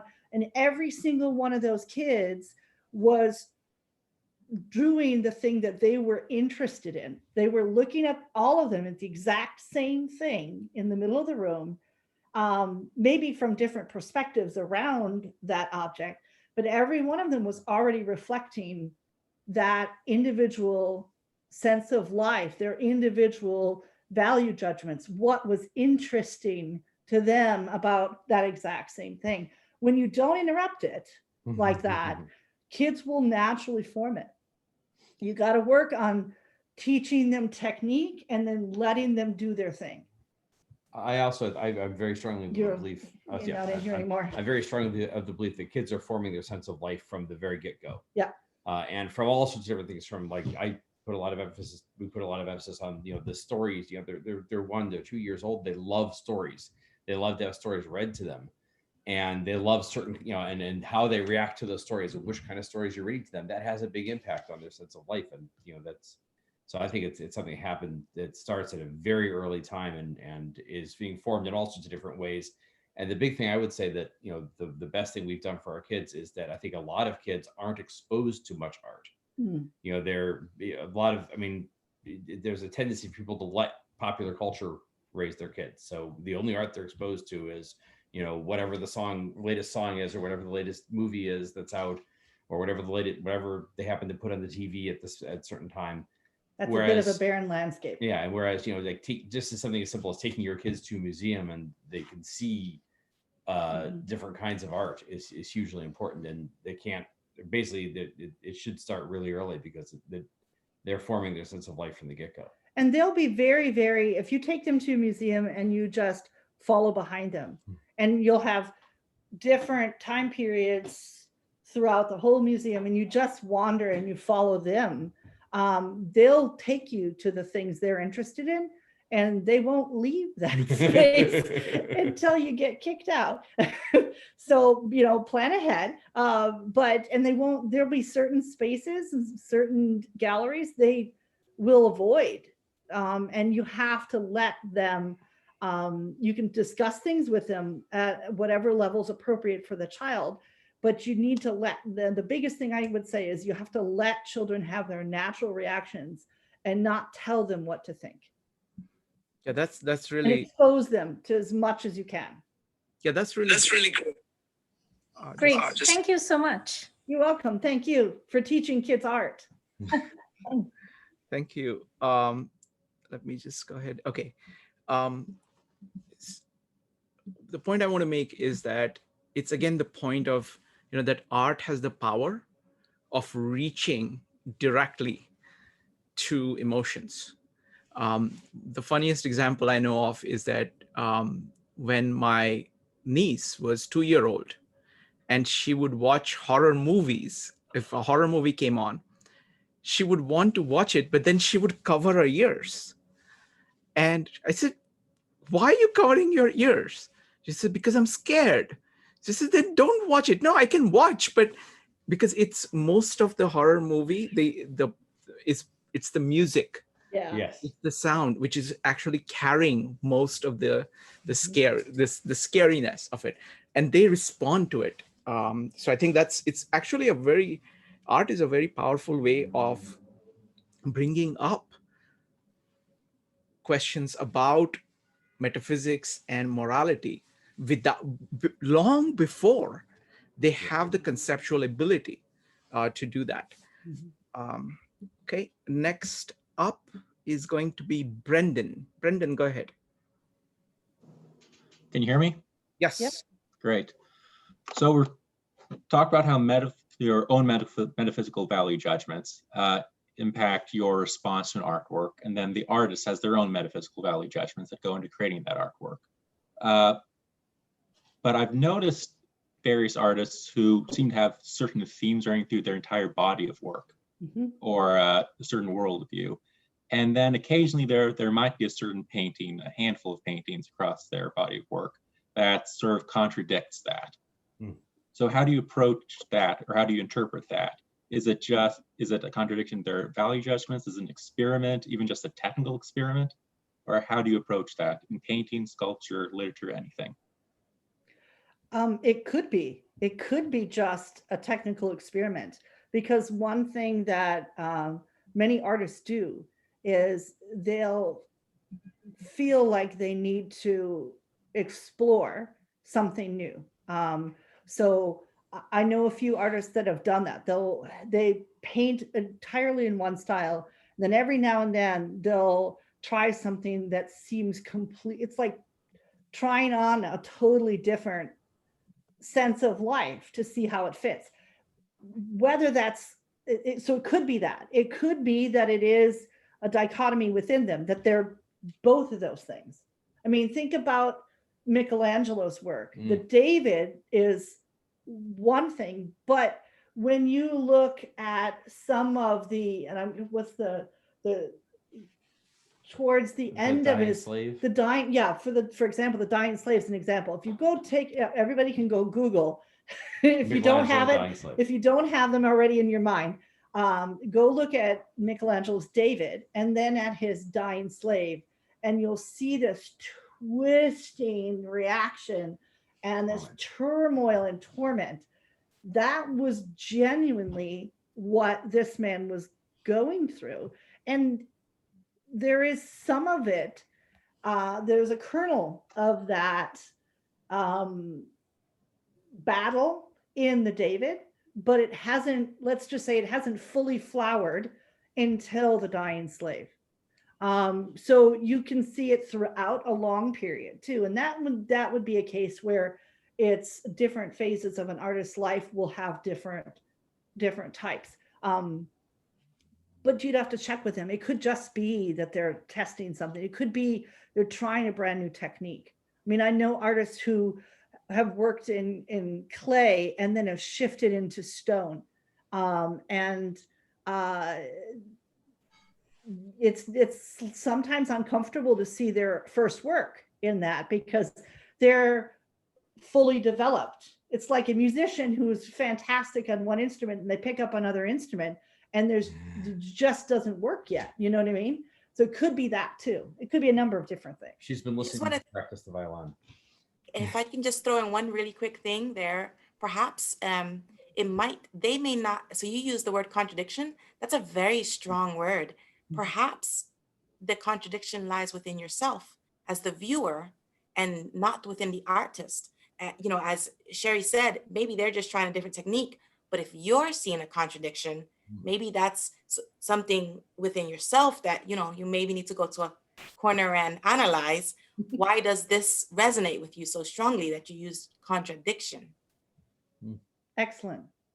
I'm curious if Brendan has a particular artist or artists in mind that you wanted to talk about? Sure, I was thinking of William Bouguereau.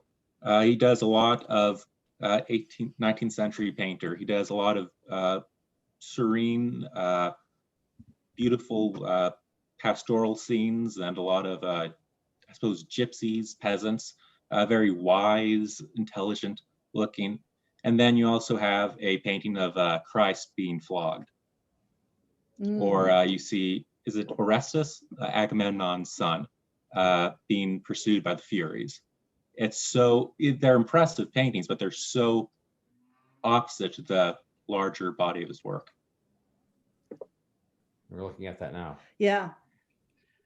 And the thing is, the first time I would look at it, I would say that's a Bouguereau, because it feels like a Bouguereau to me. Technique-wise. Technique-wise, yeah. I'd have to look in the history of that particular. Composition-wise, it's a Caravaggio. Yeah, it looks like it looks like Caravaggio. Yes. Much more dramatic. Sometimes when it's a painting, an artist that you can get some biographical information on, that's always quite interesting to be able to try to tease that idea out and find out what might be going on. And it could also, it might also be that it was a commission. No, but I think with Bouguereau, my impression is he did have, when he had things that were explicitly Christian themes, they would be much more dramatic and tormented and that sort of thing. And when he had the non-Christian themes, it was the sweeter and more pleasant and benevolent aspect of it. Yeah, except maybe for the Mary and the baby Jesus. There's not much torment there. That's true. Maybe I'd be curious to look at what his view of Christianity was. Yeah. Because it could be there are different elements there that he's bringing out in different ways. Well, and you notice that it's at the beginning of, Mary, Christ as a baby. And you know, I do know enough to know that Bouguereau was very interested in childhood. So it could be that you're seeing this sweet light that's coming from his real love of childhood. And then when you see like this flogging of Christ painting, that he's seeing what happens and reflecting in his mind what full adulthood brings on. And it's the real contrast between what humans start at and what they end at. And that's a lot. Yeah. That's a lot. That's heavy. but yeah, when you see his painting, it still has that same color, that same light, the same detail through every part of it. But I would look into that background. I bet you you're probably counting on a kernel of it being his love of childhood, and maybe he's talking about the brutal nature of Christianity. I'm not sure. Okay, we got two more questions. One from Ash and then Jean. Ash. Yeah, hi. So the title of the discussion today is what is the function of art in human life? And I think one important way to sort of understand Ayn Rand's answer to that question in this chapter is by contrast and distinguishing it from the other views. And I think there are probably three other common views about that today. And I think all of those have sort of come up in some form in this discussion. So, one of them is the view that there is no specific function of art in human life. And Ayn Rand kind of discusses that that's sort of how it's experienced as a consumer of art, that it's just sort of an end in itself, and often it's just, for the pleasure of contemplation. And then the second common view, I think, this is sort of a more modern view, is that has that the function of art is to affect social change, that more didactic kind of purpose. And that's come up as well. And then there's I guess the third one would be a sort of more classical romantic view that is sort of for the self-expression of the artist. And it seems like Ayn Rand's view kind of encompasses all of those, or all of those things, those are aspects of art, but that there's something more fundamental, this role of this integrative role that it plays in concretizing our widest abstractions, that kind of underlies all of those and gives rise to all of these different functions. So I guess my question is just, do you see all of that relationship there? Are these just kind of like different levels of analyzing the role that art plays, different views that we can look at it from, or like what is the relationship between these different views and Ayn Rand's view, I guess?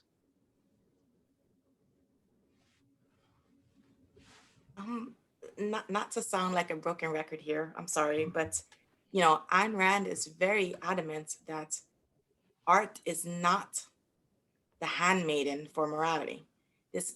Art is not didactic. Art is not to teach, but to show.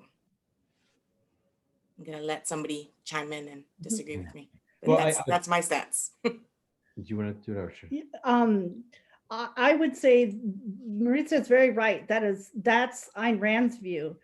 But think of it as, we have to remember that every artist is reflecting their own metaphysical value judgments. There are artists who believe that affecting social change is the whole purpose of art. And that's gonna be reflected in their art. And there are artists who think that there is no function of art, but that is also a metaphysical value judgment. So these different definitions of what art is, that in itself is a metaphysical value judgment of the artist. Right. So one of my favorite sayings, you know, and this is Ayn Rand, she says, the mind leads, emotions follow. So that, what Sherry said is like, it's spot on, you know, if there is an artist who just believes something to their very soul, and they believe that their purpose for art is to bleed this through, you know, that's going to color their artwork. But Ayn Rand is just telling us, be that as it may, that's not the overarching, more general purpose of art. That's coming about, but again, because art is so personal for these people, that's going to come through. Well, I've written a little stuff that's critical of people taking a didactic approach to art. There's a sort of politically correct art that's going on right now. You see it in popular culture, and where people have been, have rejected art because it doesn't have enough diversity or the right kind of message, or have embraced art because they always has a great message, and meanwhile it bombs at the box office because it doesn't have good characters, right? So, this is sort of I'm gonna maybe unfairly signal this out. I'll call it the Lady Ghostbusters effect, right? Where they made a remake of the movie Ghostbusters, but with a female cast. And there are a bunch of people who thought, who were very excited about this because it had a female cast that had some sort of feminist message, and they forgot that it actually had to be a good movie, which I didn't watch it, but the excerpts I saw were enough to convince me not to. It was not well regarded, and so the question here is that I think the differentiation here is that it's not about whether you have a social message or a political purpose in your art.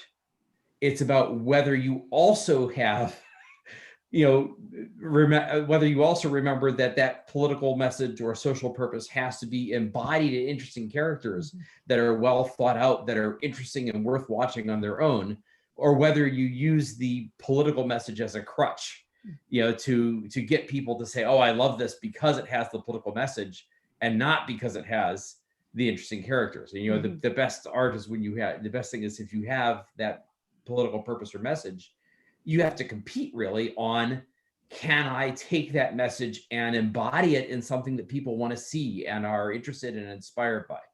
So, and also, if you're the artist, I'm sorry, I didn't mean to. I was just going to say really quickly, if you're the artist, you also have to be prepared that just because you're hell-bent on putting a specific message in your art, it doesn't mean that that's what every viewer is going to see. They may get something different. I also think that I find it interesting that Linda Mann, when she was on here, she kind of stumbled a little bit, asked how do you create something? And I think it's because for the artists, especially for the really good artists, it often begins in a very concrete way. It begins with, I had this image that I had this image of a figure that I wanted to sculpt, or I had an image of, I saw this beautiful thing and I said, oh, I really want to paint that. Or I have, I began with an image of a character that I really wanted to see and bring into life in a novel or in a movie. And so artists tend to work very opposite of what I work as a writer. And I found this out with Sherry a lot, that artists tend to work very concretely and start in a very concrete way and not start with, oh, here's an abstract theme that I'm going to embody. They start with, here's this concrete thing that I'm interested in, and I'm following that. Excellent. Remember what Michelangelo always used to say about a block of stone. His job was to carve away all the parts of the stone that weren't supposed to be there so that the figure that was in there would come out. Yeah, he'd start by looking at, here, so what can I do with this block of stone? What does this block of stone want to be? Yeah. I want to jump in and just tie this back to, I'm going to stop my video, tie this back to Ash's question, because what I love in Ash's observation is this idea that Ayn Rand is pointing to something deeper, because art can do all of these things. So as Maritza's pointing out, Ayn Rand points out that art is not didactic, but it is the best way, she would argue, to present a moral ideal. And art is something that you experience for its own sake. And art is a way that the artist expresses their view and their vision. But that her definition is getting us to something deeper that allows us to encompass all of these things. So that when we're actually trying to define what art is, it's not any one of these things, but something deeper that can encompass and integrate all of these different things that people have responded to in artworks throughout history. Excellent. Thanks, Joya. So last question, we'll take Jean, and then we'll go to takeaways. Jean, go ahead. Yeah, I have a question. So I think art is talking, like writing is talking with a logical, maybe some sense too, but art is one of the, writing is art too. Art is more talking to our feeling and sense, which is not logical. It's a different type, like right brain, left brain. I think that's maybe when you're trying to talk about value or philosophical, it's different part of our brain. That's why when you talk to that, use art, you cannot talk to it directly.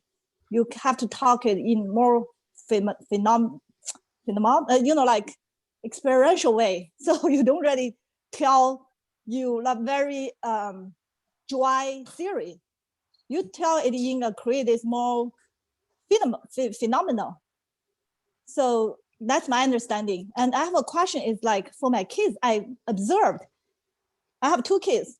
When they reach 11 or 12 years old, they suddenly start like drawing, and they draw and they don't really need any class. And I'm debating if I should send them to a class or not. I'm architect, I learned some drawing myself, so I can appreciate what they're doing.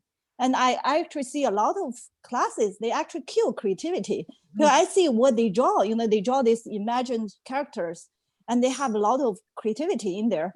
And I'm afraid if I send them to class, then they have to teach them draw a certain way. Then they really lose that, so I'm kind of debating. I think art, you have like two parts. One is you have this idea you want to express. The other, you have to accumulate the skills. You're able to express your idea. So the skill is kind of the training you have to get. But a lot of time, if you don't have the right teacher, they don't teach you the right skill to, like you mentioned, people have different sensibilities. So they use a different way to convey their idea.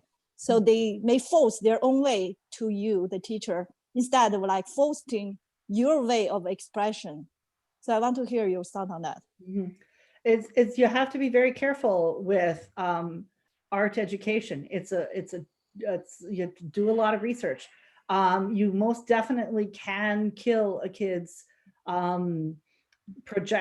trajectory in their field, in their expression, with the wrong teacher, like you can in just about any field. But you were also mentioning to me, this is a point, there's a book called Drawing on the Right Side of the Brain that we were going over. Yeah, there's a couple of good drawing books that are about technique, and they're not about, so if you can get somebody who's teaching a technique class and they're not messing with the sense of life projection. They're not telling you what to say, they're telling you how to, they're showing you how to say it. Because one of the points they made, that you were telling me about that though, is that sometimes kids, when they reach 11, 12, if they don't begin to acquire the technical skills, of being able to draw what they want, they will sometimes give up on art Yeah. because they can't make what they're trying to draw match the vision in their head Yeah. because they don't have the skill to do it. Yeah, there's something that happens between young childhood when most of their learning is at the perceptual level. They're bringing in a vast quantity of information, and then around puberty, maybe your kids are there, maybe it's a little after that, where their brains are starting to be more abstract reasoning. And sometimes what happens there is children have difficulty making that bridge to drawing what they see or drawing what they're trying to create. And they get extremely frustrated and often throw their hands up and say, I can't do it. And they walk away. I'm no good at it. I just walk away. And it's a tragedy that this happens.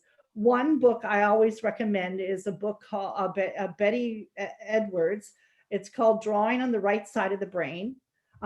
There's try to set aside the cognitive part.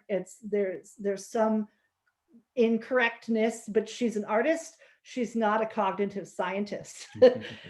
There's also a book called The Natural Way to Draw. These are both good books for learning the technique and helping bridge that gap from childhood drawings to adolescent and adult drawings. And it's a skill any of us can learn no matter where we are in our age. I remember when Shrikant started drawing.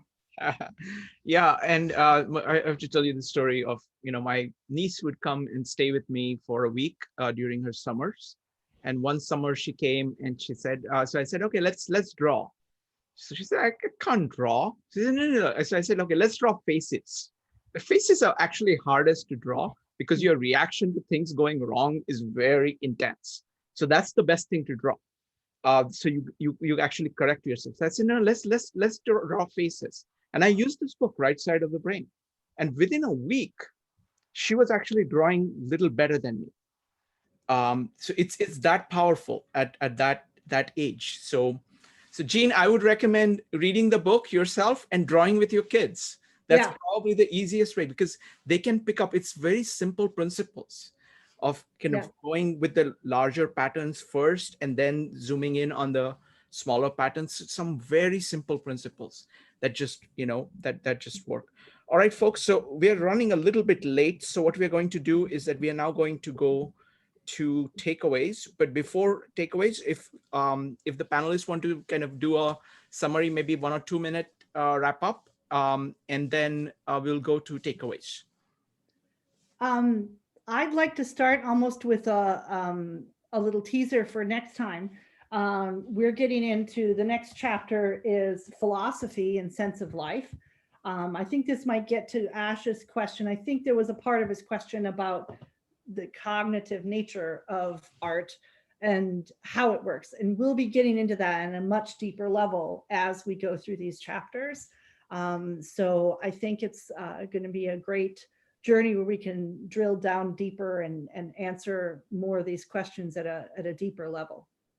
So I'm going to echo that too, that there's something that I think it was Jean just brought up and has been a sort of a subtext throughout this, of this idea of the relationship between sort of logic and thinking and cognition and ideas and explicit ideas, and then art being experienced in a concrete and emotional way. And the whole point, and the sort of bigger theme that Ayn Rand has in mind here is to try to connect those two things. And so, yes, these two things do connect, your ideas and your logical thinking, as well as the emotional side, but that these are two different things, and showing how they connect and in a full and rich way. And that's, I think, the thing we're going to be exploring a lot more of, because we've got art and cognition, I think, is the next chapter after that. So it's really putting it out there. How does logical thinking and explicit thinking connect to the concrete and emotional experience of art? Joya? Just to echo that and say, I think we're going to have some really great discussions. I think it's actually, we have 2 chapters, right, about sense of life before we get to art and cognition. So I think we're really going to dig deep into what this concept of sense of life is. I think it's going to be really exciting. Wonderful. Marisa? Sorry. Yes, the next two chapters are, to me, they're like the meat and potatoes of the entire book, to be quite frank. I do want to leave everyone with a question. And I think that it's something that we should all consider and chew on. Why does art have such tremendous psychological power? And I would think everyone has a different answer to that question.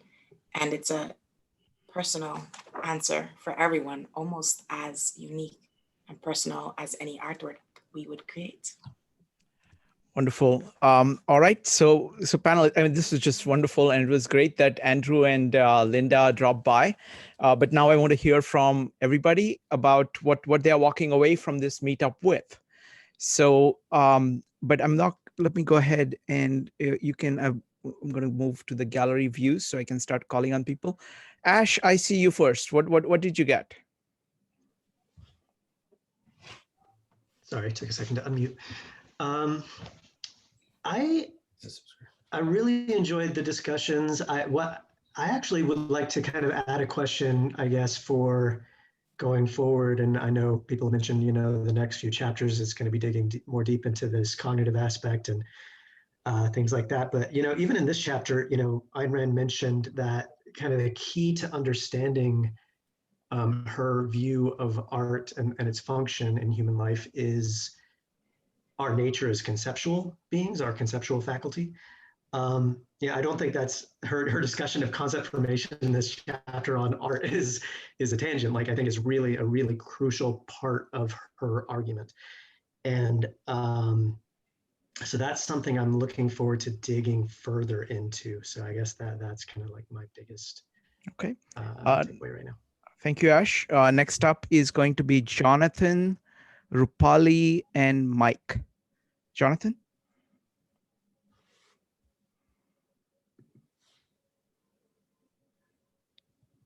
Is it me or another Jonathan? Yes, no, you're the only. Me. Okay. I think you're the only. So I'm walking away with actually a lot of questions. I hope I will get to answer. And that, initially I thought that I sort of interpreted what was being said as art always expresses a worldview, but I can see it's a bit more complicated than that. And it's subtle because there's the person interpreting it, reacting to it, and there's maybe aspects of a worldview that are being captured. And so, yeah, lots of questions and a bit more understanding of this topic. And I look forward to the next meeting. Thank you, Jonathan. Next up is Rupali. Hi, Shrikant. Thank you to the panelists. I think a couple of takeaways for me.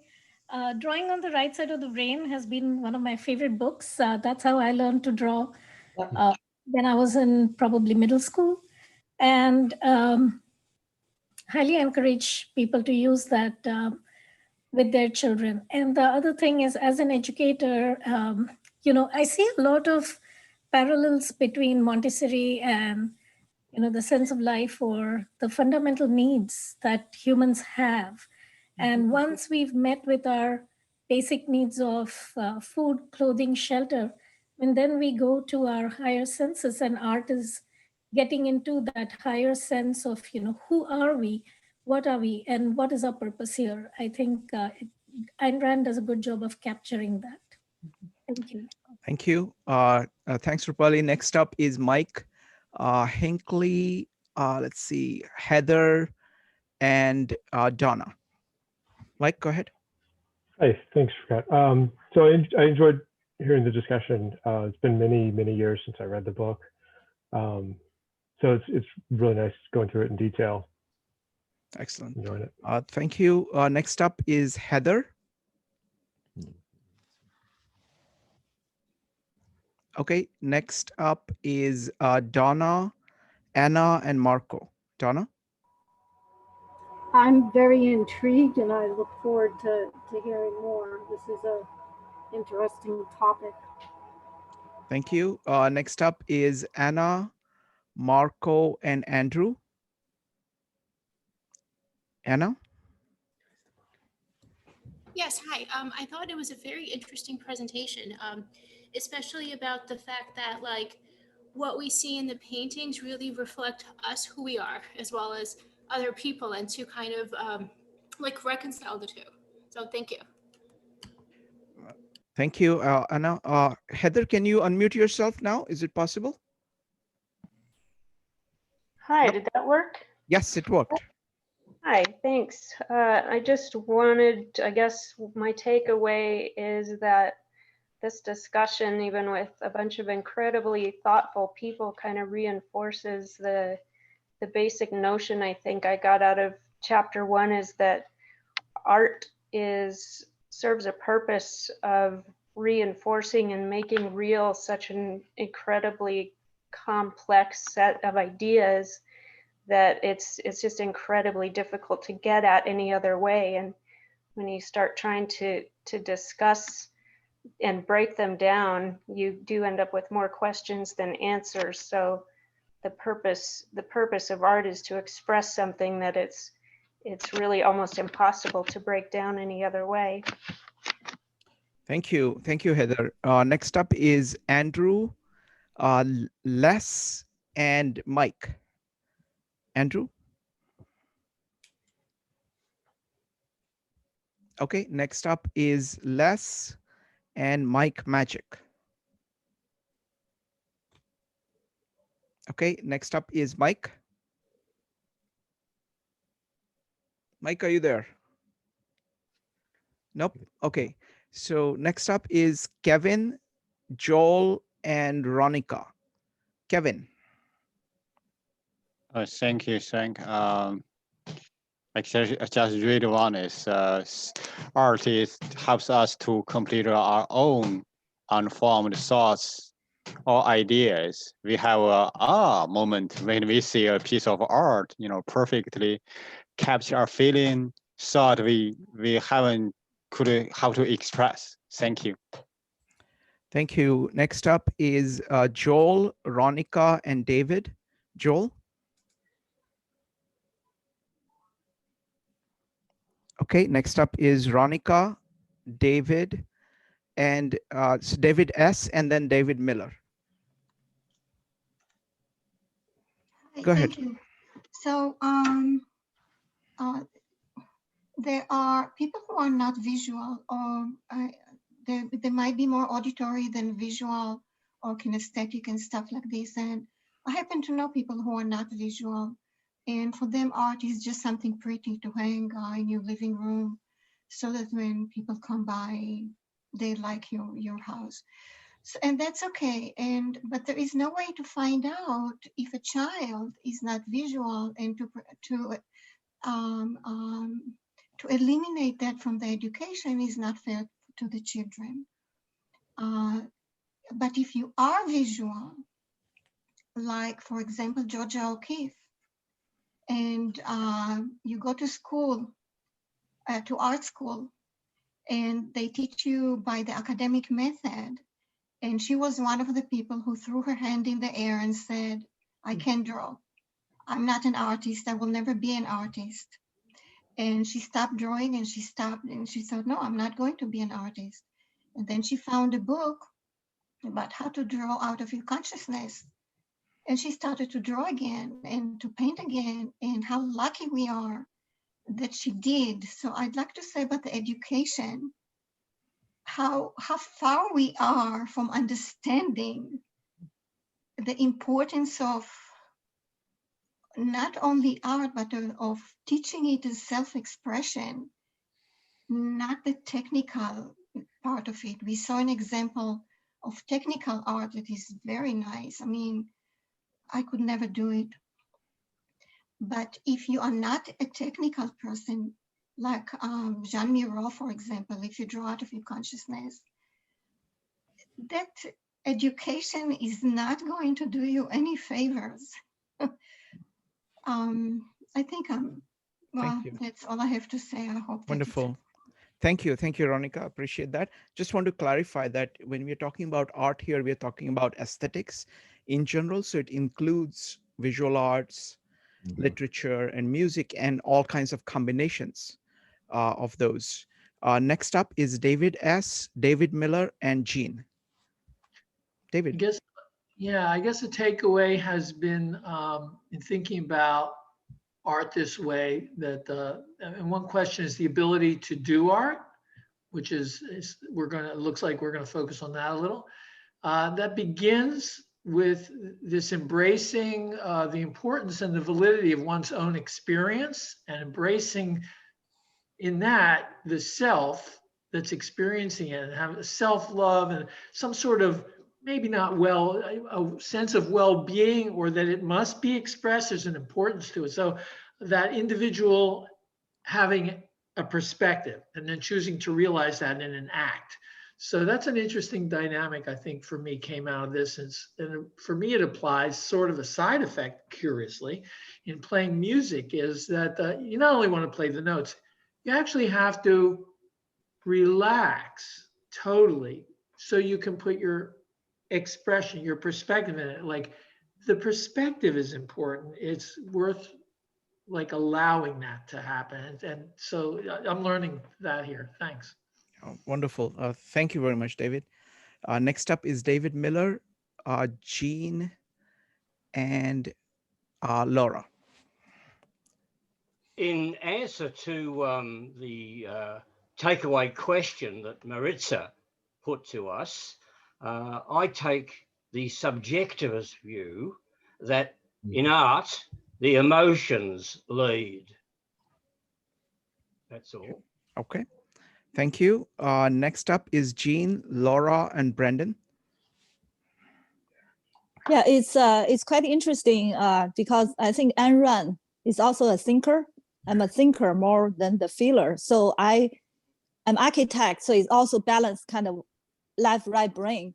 So I try to find my way of art, because I took, after I take architecture, I don't draw that much anymore, because the reason I get into, because I like to draw. Maybe I think too rationally now, and I take watercolor class and I draw pretty well, and people have great, but I enjoy it too, but I just don't see the point to do it. So now I think maybe cartoon is another way, which I try to do it actually with our Thursday group discussion. Like, we collect this mountain with Shirkan with a flag of 52 living ideas, and Clear and Roger was on the top, and they holding on, people flying around. So like, we try to understand this map of meaning book. So I'm thinking maybe that's my way of art expression. But I'm very raw with that skill with a cartoon, because I don't draw cartoon before. But I think, that's kind of, it's very hopeful to see Ayn Rand see this possibility to combine your idea and like more the rational idea with art as art expression. So I just think it's very inspiring. Thank you. Thank you, Jean. Next up is Laura, Brendan, and Lloyd. Laura?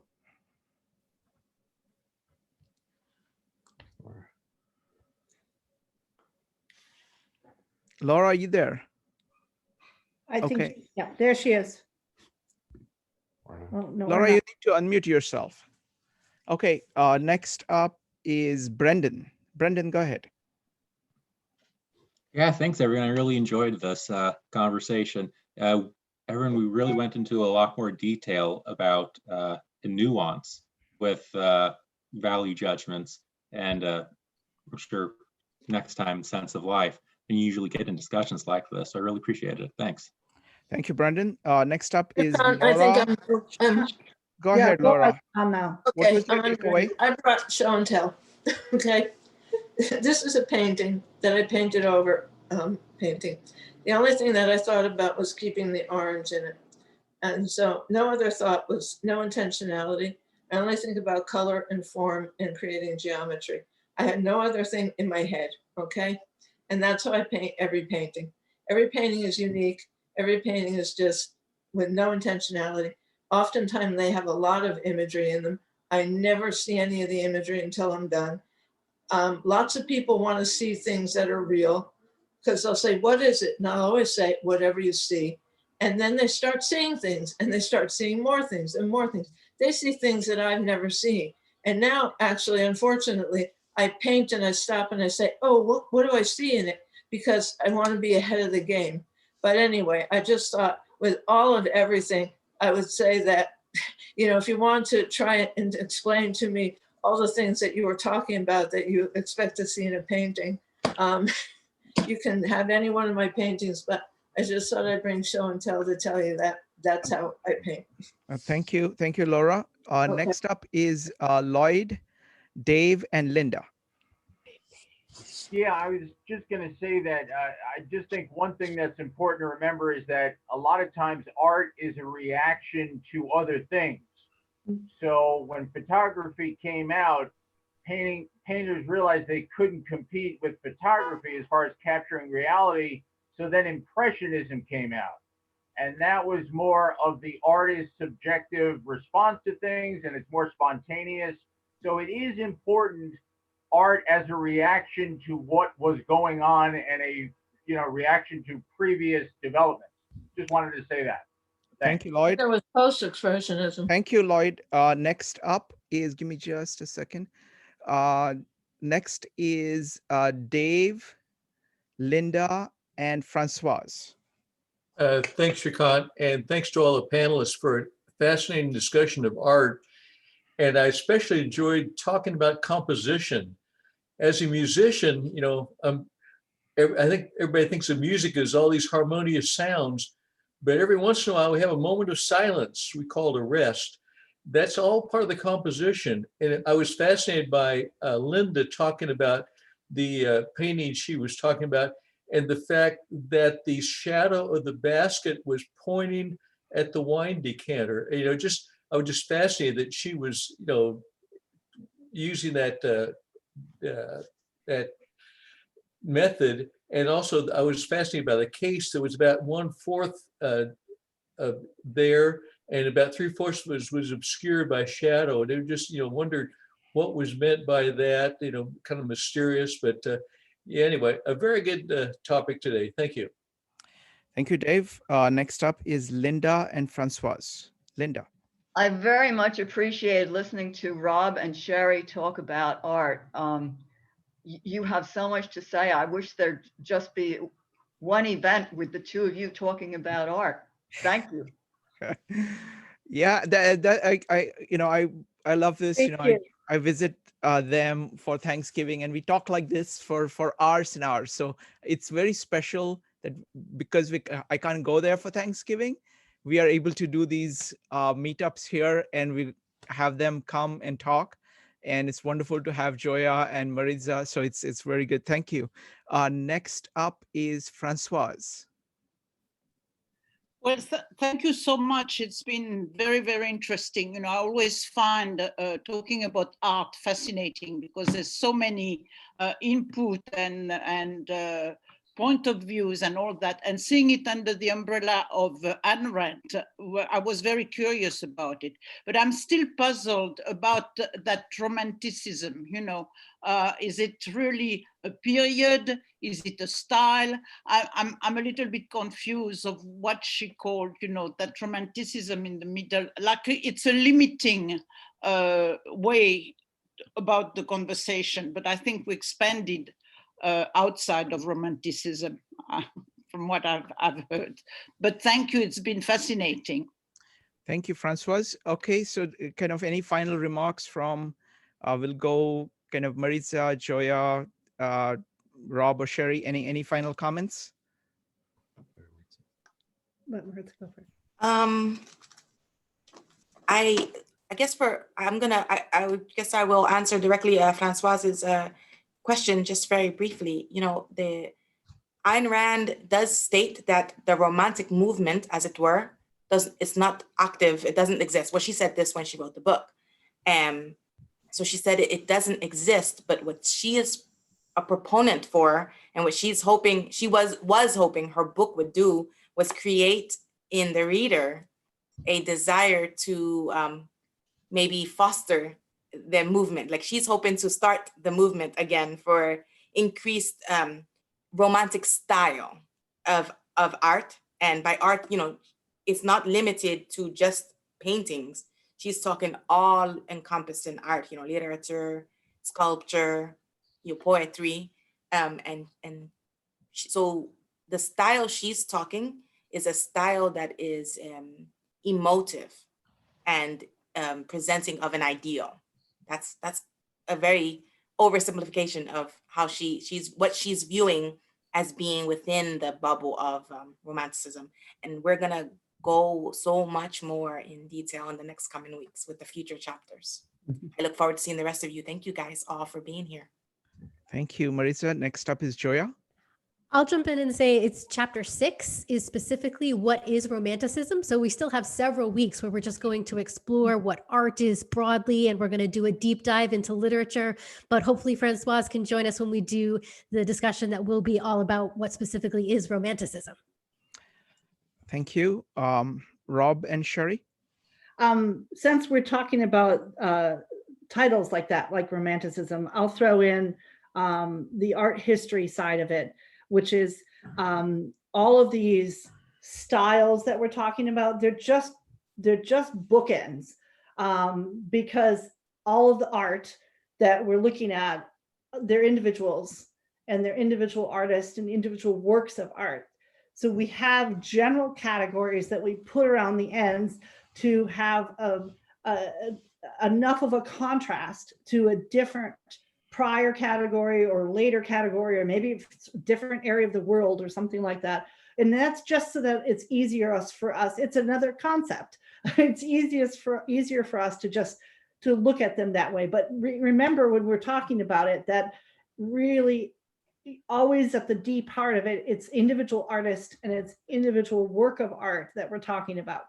And in this particular book, she's really talking about how it has the power to really have an impact in our lives. And once again, I know I've done this before, but Maritza was the one who came up with the idea of putting this all together.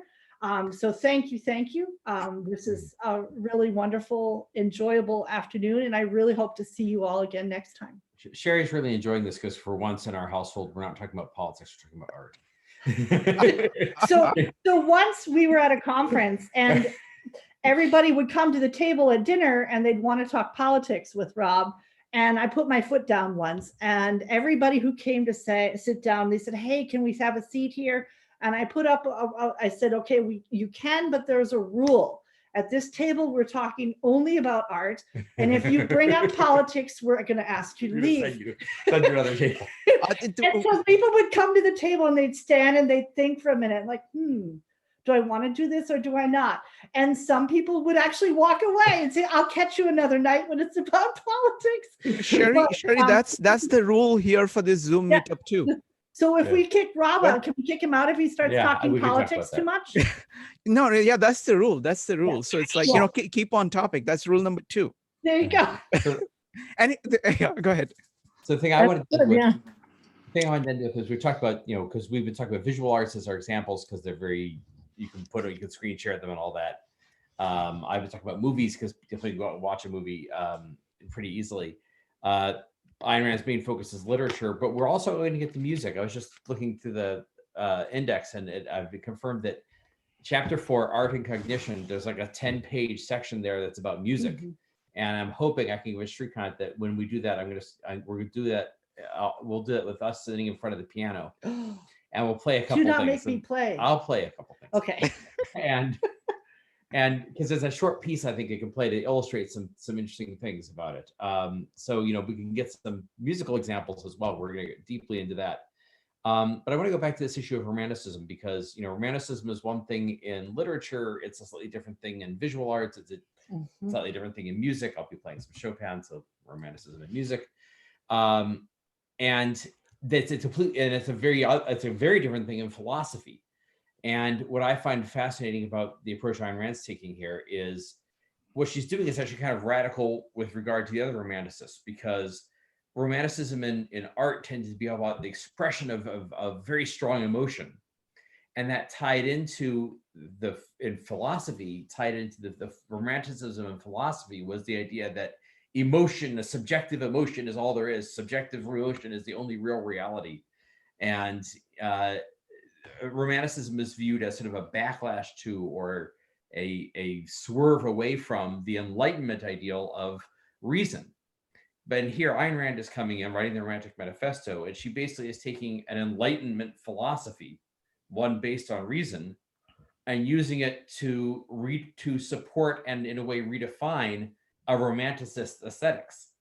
So she's trying to steal romanticism in art away from romanticism in philosophy and connect it to or integrate it with an Enlightenment philosophy. And I think that's a really fascinating aspect of this. So when you see her talking about art and cognition and the psycho-epistemology of art and trying to combine art and reason, art and cognition, and emotion and cognition together, that's really, I think, the biggest big picture of this is she's trying to steal romanticism in art, take it away and claim it for something that's the opposite of romanticism in philosophy, claim it for a rational Enlightenment era style philosophy. That's wonderful. I have one recommendation. Art is personally very important. And what I've found is that different people, they have different focuses on art. Different arts speak to them at different levels. So there are, I think, 3 basic kinds of arts, and others are kind of combinations. One is literature, one is visual arts, and one is music.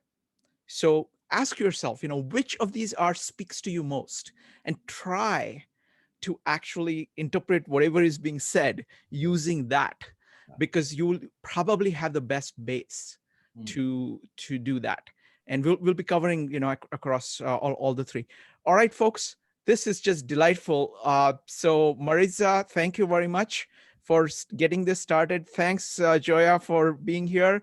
And Rob and Sherry, always a pleasure. See you. Thank you. Bye. Good night.